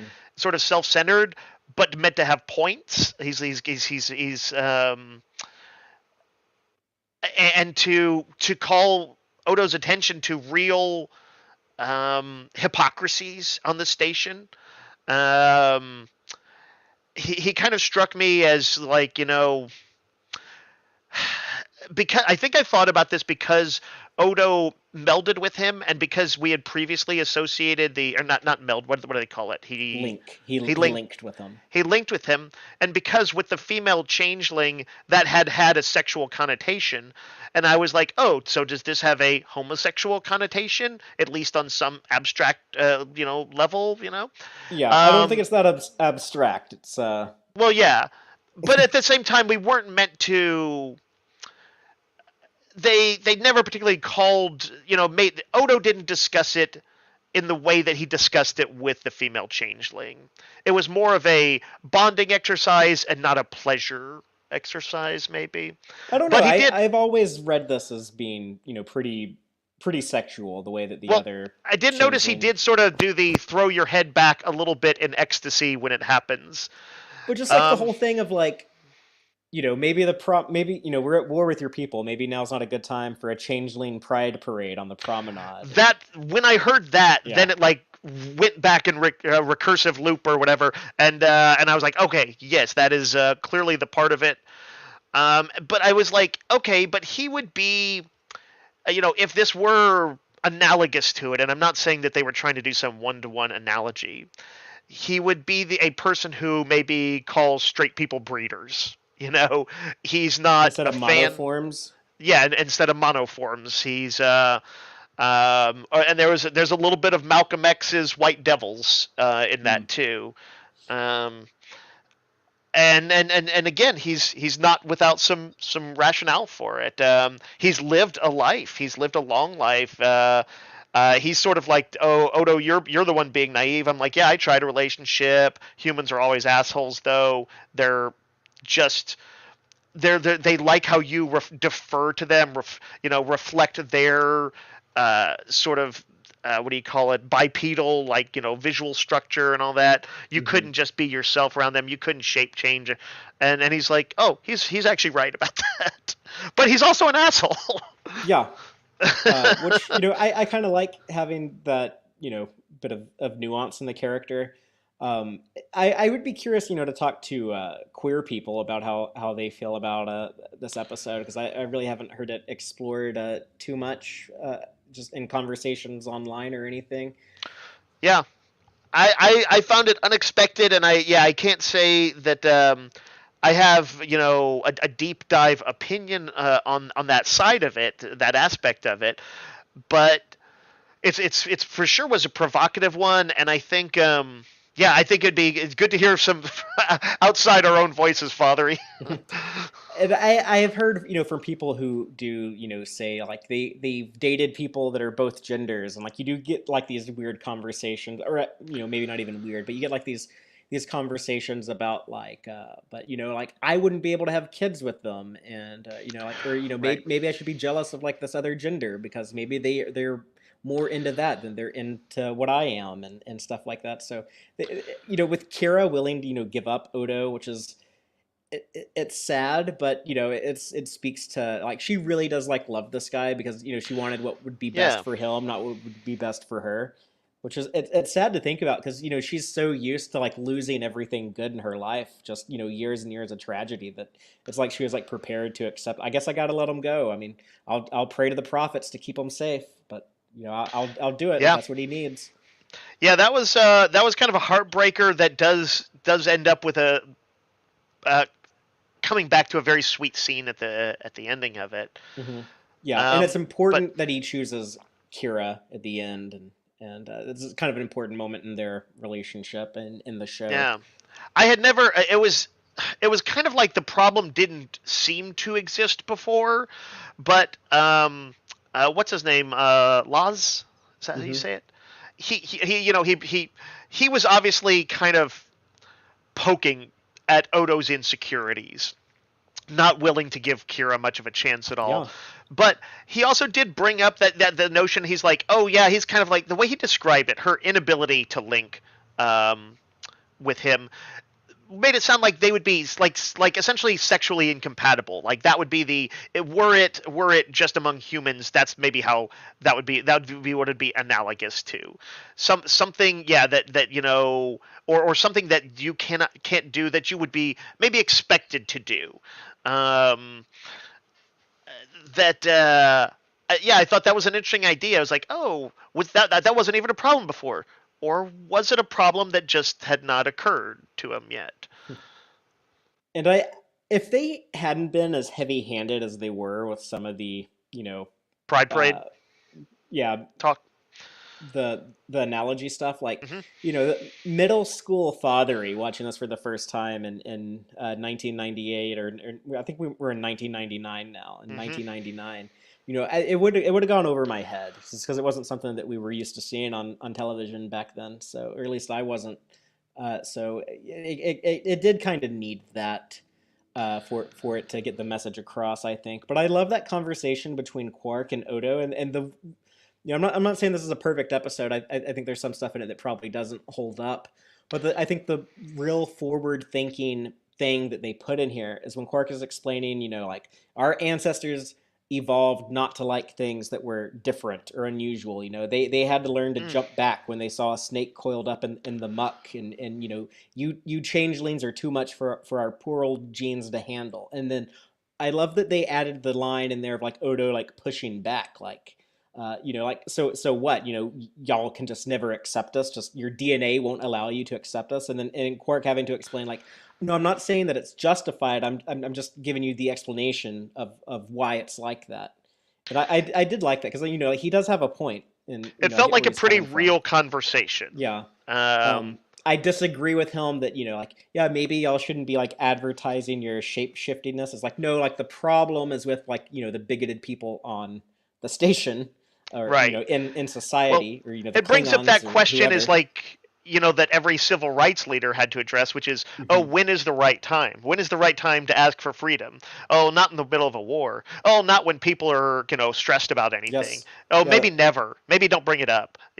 Like, um, Yeah, MLK talked a lot about that, about how, yeah, a lot of people will try to impede progress by telling you, like, well, you're asking for too much too soon. Just it's got to be like little. It's like baby steps, like we were talking about earlier. And you right. gotta have little baby steps, like, And that always sounds so like such shit. But Quark, yeah, and the it's realist, condescending. It's so like when people are like, "Oh, you're asking for too much progress. We can't do that. You got to learn to ask for a little at a time." It's just, yeah, no, I but I, I Quark I hate that is argument. his realist side is accurate in its reflection of, like, this is how people broadly think, or at least it is in our present time. We Hmm. hope that by Deep Space Nine's time they're broadly a bit better about it. Odo does point out the station has a lot of alien harmony overall. But yeah, Quark is like, the reality is they're going to judge you, and it is going to freak him out, and so um, and that there is there seems to be some truth to, at least, how broad, like how society kind of moves in these slow chunks. And then we've at least seen, like, when we move forward, they try and move steps back. We've seen it with, like, say, making same-sex marriage the law of the land, and like push back on that. Um, so um, it terrifies, like, conservative elements, and like, also, like, it terrifies hypocritical liberal elements too. So there's truth in the episode. I agree with you that it's kind of a little bit messy. I don't think it's like, oh, there's not one time when I'm like, oh, this is such a overall truthful moment. It fits all the situations. It seems a little clumsy at times, but yeah, I like the episode, and I Did and you laugh at I the Did you laugh at the Vilm steak gag? the what was it? Vilm steak, when Lost is talking about, like, I was a Vilm. I was in a herd of Vilm, and Oh, when we tried to return to our breeding ground, it had been fenced off, and the entire herd died within 2 generations. And it's like this sad, somber moment. Then Quark is like, "Who ordered the Vilm steak?" Yeah. Yes, I did. Yeah, borderline, almost too dark for Star Yeah. Trek, but I laugh at it every time. So who am I to complain? On a minor note, I thought the sort of space squid thing that Laz was in the Yeah. opening sequence Odo was. really sucks as a shapeshifter. He can't impersonate people. He can't fly through space. He doesn't have any of the cool abilities. That's assuming that parlor tricks were his intention, but I think it does speak to like what they did is they took something that side of him that hadn't been showy with the transformations. You know, he had always just been using it like spy stuff, and gave you an actual in-story reason for it that he has always been kind of, even though Odo seems like so much his own guy, you can't buy him off, you can't change his mind, he's unshakable. But does he defer to superiors? He has. Does he, hide his changeling status as best he can? Yes. uh, so yeah, Laz had some points. Well, I think that's everything I got on this episode. Oh, we should point out the cool ending when we see like Odo. I guess he turns into like a big ball of light that Kira Yeah, is like wrapped up in. I had just And been then we reading. can leave the rest to our imaginations over other stuff they do together. But Yeah, it it's was kind of like kind the of a hint. It's all they in a sweet moment, and then you use your imagination however you will after that. Zeus in Greek mythology. I can't remember which of his many conquests or assaults it was, but he came to a woman as a golden shower at one point, and weirdly, that couldn't help but remind me. Golden shower. Well, not maybe that's not in the sense we might use the right. term now, but a That might have literal. been what introduced that specific wording into the lexicon. The more common use came later, perhaps. I don't know, but that's But yeah, I not a thought the rabbit I'm special. willing to chase at the moment. Yeah, I think that's fair. I thought the special effects guys though did a very good job. It was Hmm. sort of like taking the essentially the fog that Laws had become earlier and making it something that we all recognize as something that looks mystical and magical and beautiful, and doing a really good job with the special effects. And yes, also had this romantic connotation as well. I thought that was a good ending. It was really good, very sweet. Cool. Well, two more episodes to talk about. Yep. Season 7, Episode 15 is Mm. up next. Bada Bing, Bada Bang, written by Ira Stephen Bear and Hans Beimler, directed by Mike Vijar. When holographic mobsters take over Vic Fontaine's lounge, Bashir, O'Brien, and Vic's other friends plot to run Vic's rival out of business and restore the program to normal. So, Dave, we're covering the very last few standalone DS9 episodes. We're about to hit the big 10-hour epic ending of the show. And this is kind of the last, silly, goofy Fun. romp episode.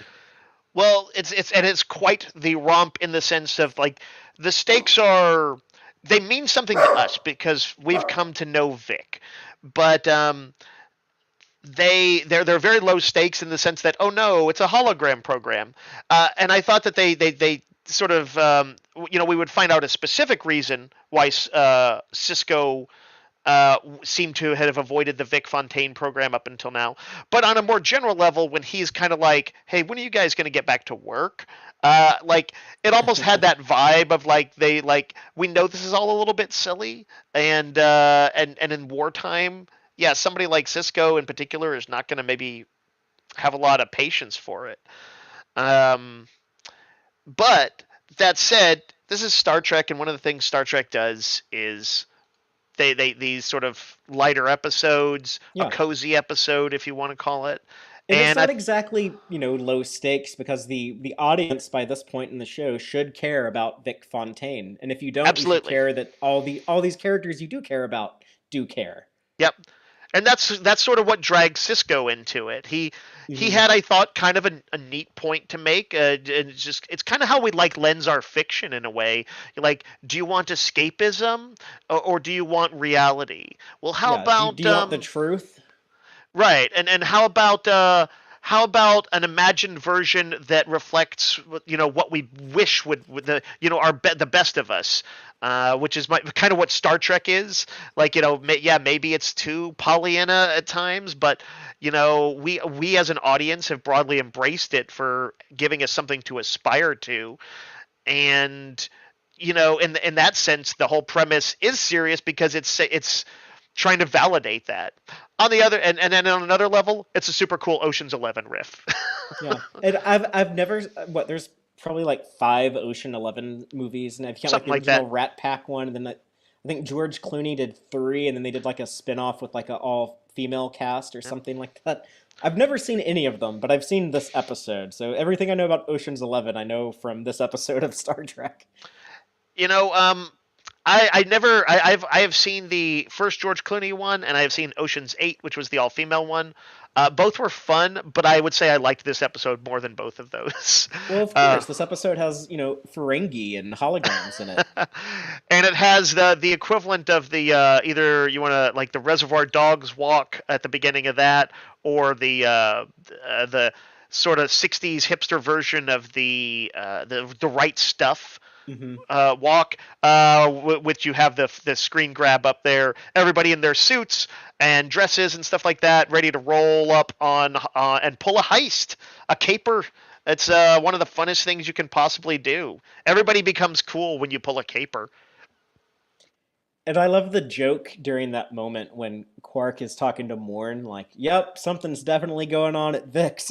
It's just like they're so uninvolved with the story, so it kind of reminds you, like, "Oh yeah, this is just kind of like a big, private." This is basically like a lot of friends playing a video game, trying to, beat like this hard part of the video game. They talk about Felix, the programmer. He built this like Jack in Yeah, the Box in there, so he's basically like you triggered an event in the video game, and you have to beat it in order to reset it. And I think it was designed to force the players to pull off a heist.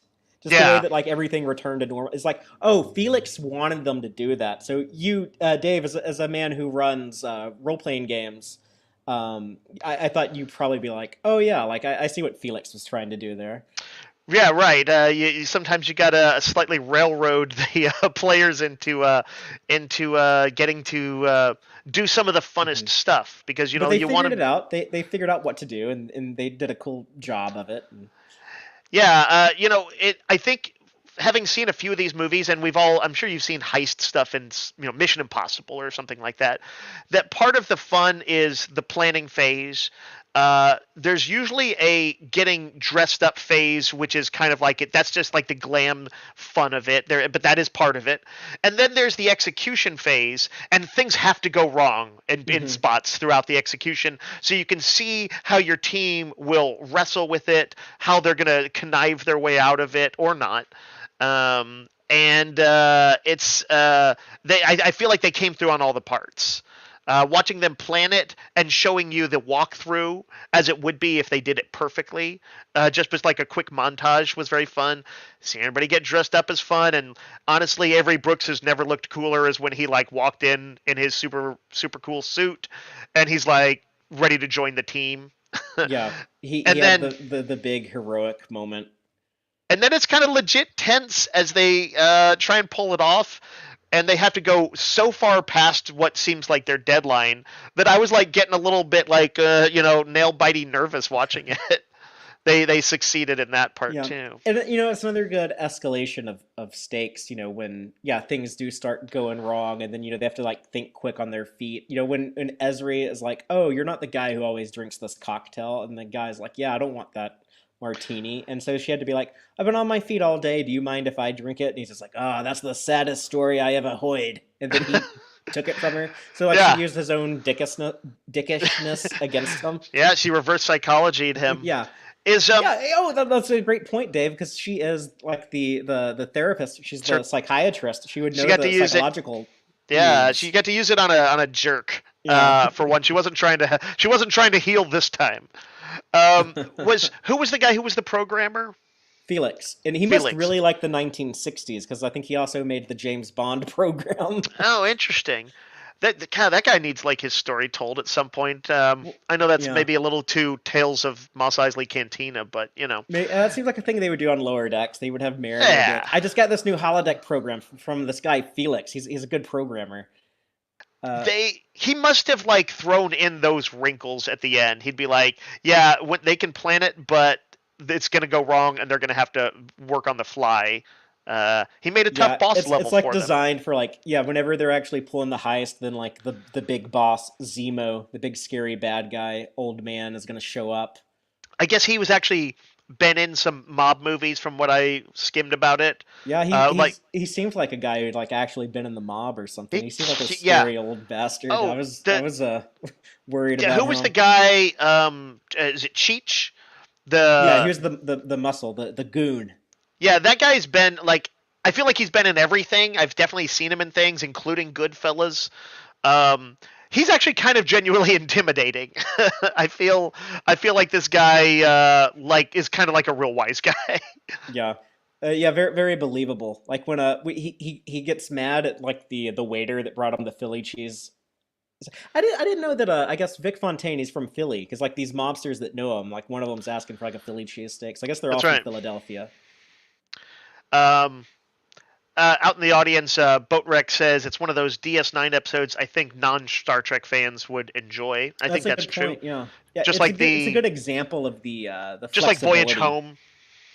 Yeah, I kind of hesitate to use those as like a as like a gateway to Star Trek because they're so like atypical, but they're Sure. so damn good and they are approachable that yeah I do recommend people.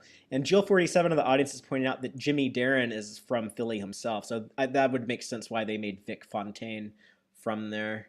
So Yeah, just a little bit of kind of realism, or just merging a little bit of the actual guy with his character. yeah, and a big part of Vegas culture was a lot of these East Coast dudes coming over and setting up shop. And may or may not with ties to organized crime in many cases, but yeah, Frankie Eyes, that's a cool gangster name because I never miss a trick. It's like it's not even that good of a joke, but it seems like a realistic nickname, I It guess. it it does. Yeah, I was thinking like usually I was kind of expecting to come up with something that was more cliched, but that one actually felt kind of real. And like Arman Bashir with the James Bond stuff, this episode also has the '60s version of the DS9 theme song. Yeah, that was super fun. Jazz it up a bit. But I was Ezri is thinking, super cute in her cocktail waitress outfit. yeah, Everyone all of looks them, good. they all get to Cassidy's be good in the dress. glamorous. Yeah, of course, Kira. Um, and the scene where one moment that was a little bit more serious, and we touched on it briefly, was when Cassidy and Cisco are kind of debating this particular brand Hmm. of escapism. And I like that conversation. I like when they were having Yeah. dinner, and it's clear Cisco is kind of like, "Well, let's not talk about this," and like it kind of feels like it suddenly gets real. She's like, "Oh, well, I'm not really having a good time now," and I don't know. I just thought that captured a moment of like how those kind of conversations can go for people, where you just suddenly you touch a nerve, and there's no going back, and it just becomes awkward. Yeah. Even though the episode is overall so fun. If anyone doesn't remember, it's Cisco's objection is because in 1962, black people would not be allowed to go have recreation in this casino. You might be able to show up there as an entertainer or as part of the staff, but not as a guest. Yeah, he And kind of felt like it was like a crass fantasy. yeah.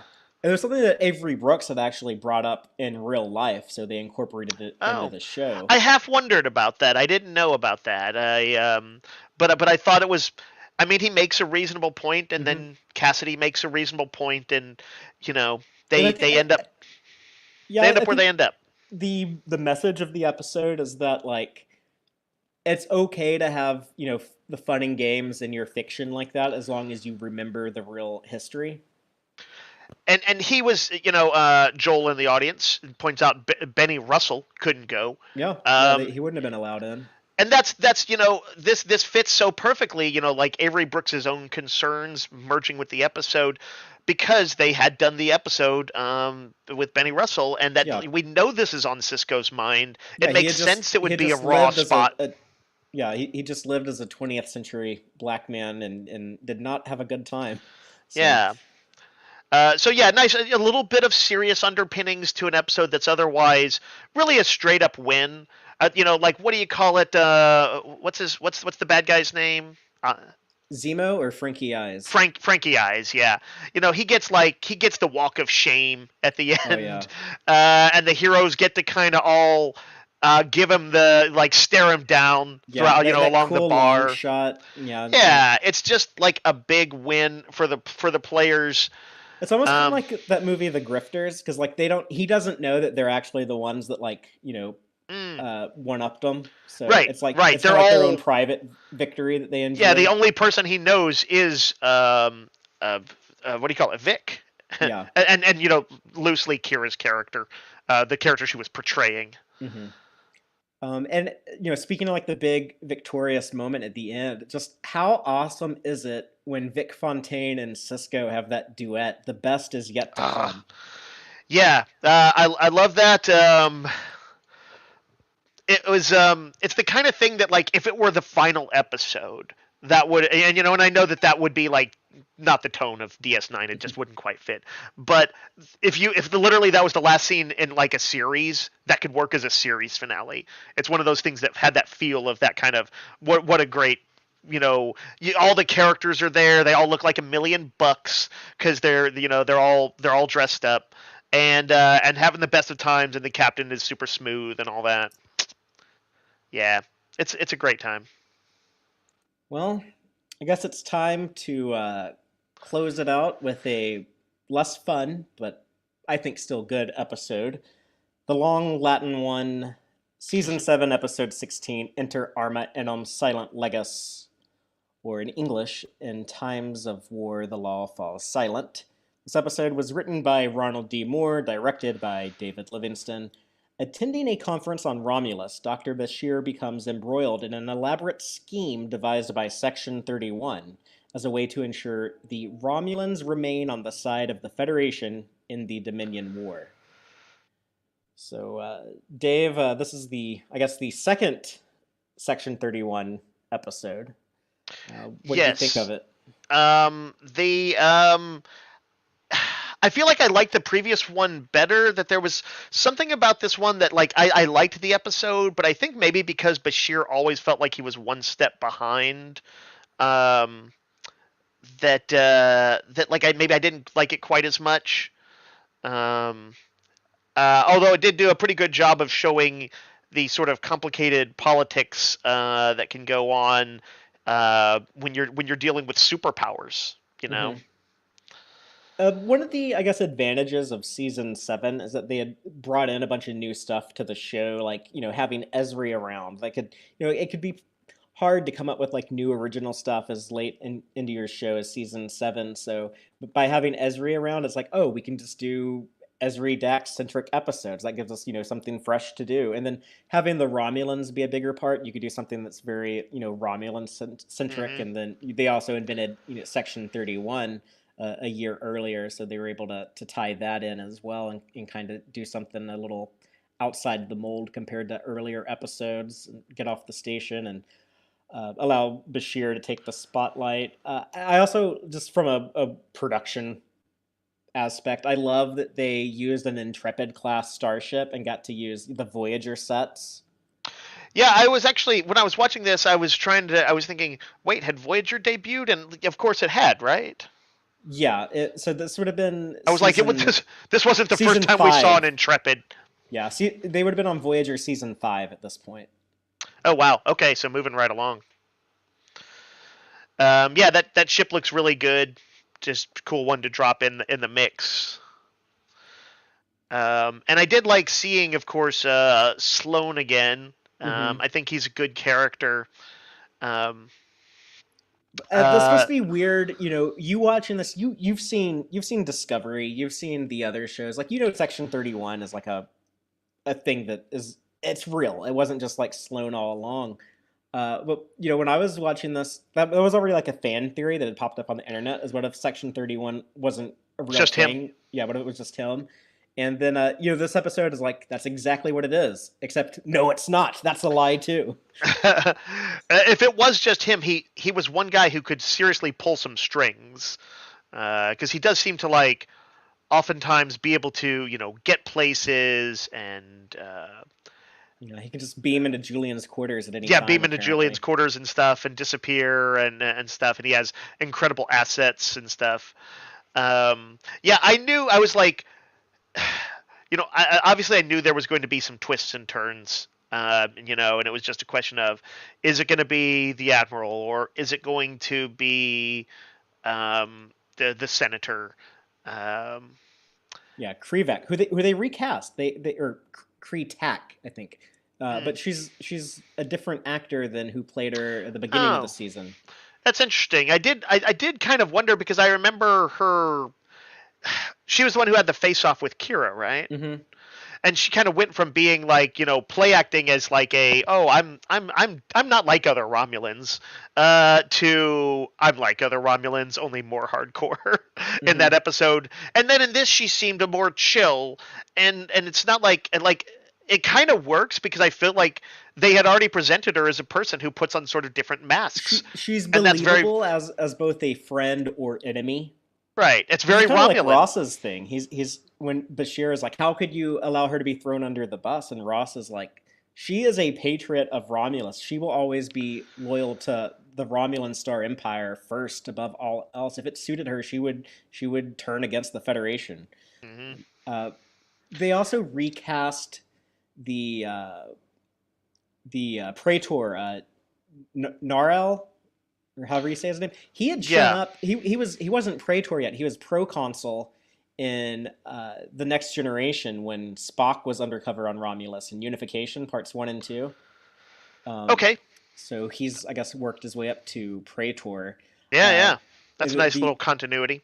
the third cool Romulan is the head of the Tal Shiar, Koval, who Hmm. turns out has a terminal illness and is a double agent for Section 31.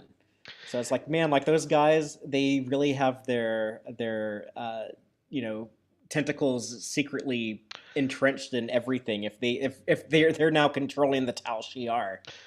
Yeah, and he's head of Tal Shiar, right? Yeah, he's the chairman of Yeah, it. I So don't know if I quite buy it almost. Now that I think, yeah, knowing kind of what I know about the Tal Shiar, it's yeah, and like what happens with them in Picard. So yeah, I'm not sure what exact. I mean, that's a few decades later. So then right. there's that whole like destruction of Romulus thing that happened. So I'm And not also, sure how it it's all. possible that we can assume, like, I don't know how much follow up on this there is, if he ever shows again before the season is out and the series is out. But he may have had his own wheels within wheels. It may have been a, yes, I will work for this Section 31, but I've got my eyes on an even bigger prize somehow than they do. And so, I'm actually playing them. That seems like a Romulan sort of thing. Like, it's hard for me to imagine that he's without his own agendas. That'd be awesome if somehow they did tell that, and maybe I don't know, one of the books might have done that or something. The actor who plays him also is in. He's appeared as a few different Star Trek characters. Boatwreck is pointing out that John Fleck is one of his favorite Trek actors. But he's Silic in Star Trek Enterprise, who was kind of supposed to be the Gul Dukat of that show. He's like the head Hmm. Suliban. Uh, so, and he had been a Romulan before on TNG and done some other aliens on DS9 and Yeah, Voyager. that's cool. That's cool. It's I feel a little bit bad when sometimes when these actors who put in a lot of time, but they don't get to become Jeffrey Combs. I wish they all could, but you know. Well, Uh, Quark's Bar in the audience had a good point. He said the Tal Shiar is probably a mess right now since the Dominion leveled them a few years ago. yeah, that's true. And Very good point. the Obsidian Order did not recover from that. The Obsidian Order was totally wiped out. The Tal Shiar took a beating, but Yeah. still was still hanging in there a little bit. Man, I forget. That was so cool. That was just like, man, the Dominion, they got wheels within wheels. Yeah. That was quite the master stroke. Let me ask you, the final scene, Bashir and Admiral Ross, they have that conversation off record where it's, Bashir figured it out that like Sloane didn't really die, and Right. Ross, you're covering for him, Hmm. and Ross confesses to, I'm not part of Section 31. I do not like Section 31. I have become aware of them, and I'm working with them to win the war. How did you feel about that? Does it change how you feel about Admiral Ross? Um, yes. It for sure reveals him to be more compromised than he was before. Knowing Ron Moore, he wrote this episode? Uh huh. Yeah. Knowing that he like is particularly into the sort of the morally gray areas that humanity goes to. Um, it's one of those things, somewhat like the Section 31 as a concept in general. I it fits Deep Space Nine. I kind of wish it was not the case because he had gone relatively uncompromised up until now. He seemed like a pretty decent Trek So higher up. had Cisco until in the pale moonlight, though. Yeah, and yeah, like I said, it fits the thematics of Deep Space Nine. I sort of I guess I would have liked maybe for some characters to kind of gotten through untarnished, but maybe that's also the theme, right? Who can make it through a war untarnished? Who doesn't end up doing something that is, uh, something where you say you have to justify, a means justify the ends. Which, by the way, I love that scene where because it's such a common sort of Trek talking point in an episode when people moralize. When Sloane is like, "How about this? I'll spare you the ends justify the means thing, and you spare me the what? We always have to do what's right." Or something like that.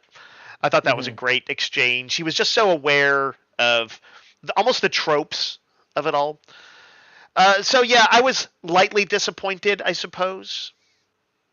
Not like, oh, they ruined the character, but yeah, I kind of wish they had. Yeah, I mean, I'll see how it sits with me as we continue through the season. there, I there is also more Section 31 stuff in this okay. final 10 episode arc. They play a role there. Uh, the thing that I just find enjoyable with Section 31 as it's Hmm. depicted in DS9, and something that I wish they would emphasize in other Star Trek shows and movies that use Section 31, is that I want them to be the bad guys. And I think this is a lot more palatable for me because Bashir the whole time is like, yeah, these guys suck. They're up to no good. I don't trust them. I don't like them. I don't like that Admiral Ross was working with them. And he only goes along with this to be a double agent to try, and even that, Cisco had to ask him to do that. Right. So, but yeah, I like that. People at Starfleet are either, I mean, there's obviously like some people that Section 31 is working with that's covering their tracks. Like I Hmm. guess even Ross is doing that. Or there's also people that are like, yeah, that doesn't sound right. That's pretty sketch. We'll look into it, and then the investigations are being shut down. But it just shows it's like that's not a normal part of Starfleet operations. That's like this weird secret thing that the average Starfleet person would probably be adamantly against. And Right. But they are making some big moves. What yeah, they did in this episode was a big move. yeah, they're already planning for the next war. Is basically what they're I, I saying. I jotted that line down. That's great. Bashir says he's like this war isn't even over, and you're already planning the next one. And his Sloan, it's like Bashir is trying to embarrass him, and he's like, well put. It's- And just the motivation of Sloane, where he's like, you know what, Doctor Bashir, you're a good, honest man, and we need people like you, in the Federation. It should be good, honest men like you. But y'all can't exist without dudes like me willing to, roll up our sleeves and do the dirty work in the shadows so that you can go off and be, the good, honest guy. Which I disagree with Sloane's approach to that, but that's obviously, where he comes from. That's his outlook. yeah, That's what he's accepted as the reality of the universe. yeah. It's a conversation that is like always ongoing in our sort of culture, and yeah, it is a very jaundiced perspective that says that this is how it always must be, and there can't be any other way. It's explored in A Few Good Men, which just that's a pretty iconic version of a lot of Deep Space Nine. So Also, some of its thematics. Serenity, the movie Serenity, the sequel to Firefly that we're both Yeah. a fan of. Dave, I've heard you just in conversation, not just Star Trek but other things over the years. You've often pointed out the antagonist, who I cannot remember the name of the actor nor the character in that movie, but Mm, he's basically he's the operative for the government, and he right. admits he's like, yes, I am a terrible monster that does terrible things because I dream of like a better world where there Right. doesn't have to be stuff like that. But that world can't exist unless I'm doing all this bad stuff. Chiwetel Ejiofor is the actor. Okay, yeah, a great performance. Good movie, written and directed by an asshole, but a lot of other talented Yeah, people no worked doubt. on it. Um, but yeah, so I don't know anything else on inner Arma Enim. Wait, I get inner Arma Enim Silent Leges. um, I did like, I like spy stuff. Uh huh. I like that Bashir. This is almost the complete opposite of his like sort of Bondian fantasy spy stuff. It's kind of conversation among movers and shakers at parties and events and things like that. It's handshakes and who I liked that Bashir fell into it pretty well. I like it's again he's like kind of stepped away from that sort of boyish awkward Bashir of the early Yeah, seasons, and he's learned from Garrick. He and had a he's learned good from teacher. Garrick. Although Garrick was also chastising him, and was it in this episode where he kind of sarcastically says, "Oh, I'm going to become cynical like you, and I'm going to see the cloud in every silver lining." And Garrick is like, "Oh, if only you meant it, Doctor." I love that scene. Garrick, who also had some interesting adventures on Romulus. Apparently, he was just like a gardener, and that senator that got assassinated while he was there had nothing to do with him being a gardener at the Cardassian embassy. Yeah, man, that Garrick, he gets around. We're low on time, so I'll be real quick. But Hmm. if Alex Kurtzman wants another Star Trek TV show, I've mentioned this before in places, but I would love a young Garrick show where you have like Andy Robinson like telling the story to someone, and then like it cuts to like flashbacks of like a young Garrick played by a younger actor, but he's like on Romulus, and maybe he encounters some Romulan secret spy who like kind of becomes his Garrick, kind of becomes like his mentor, like Mm. how Bashir was, learned the spy stuff from Garrick, and I think that'd be a neat show. And then cool thing is you could make, if it's flashbacks, you could make it like contradict itself, and then it'd be like, what was the truth, what was the lie? Like who knows?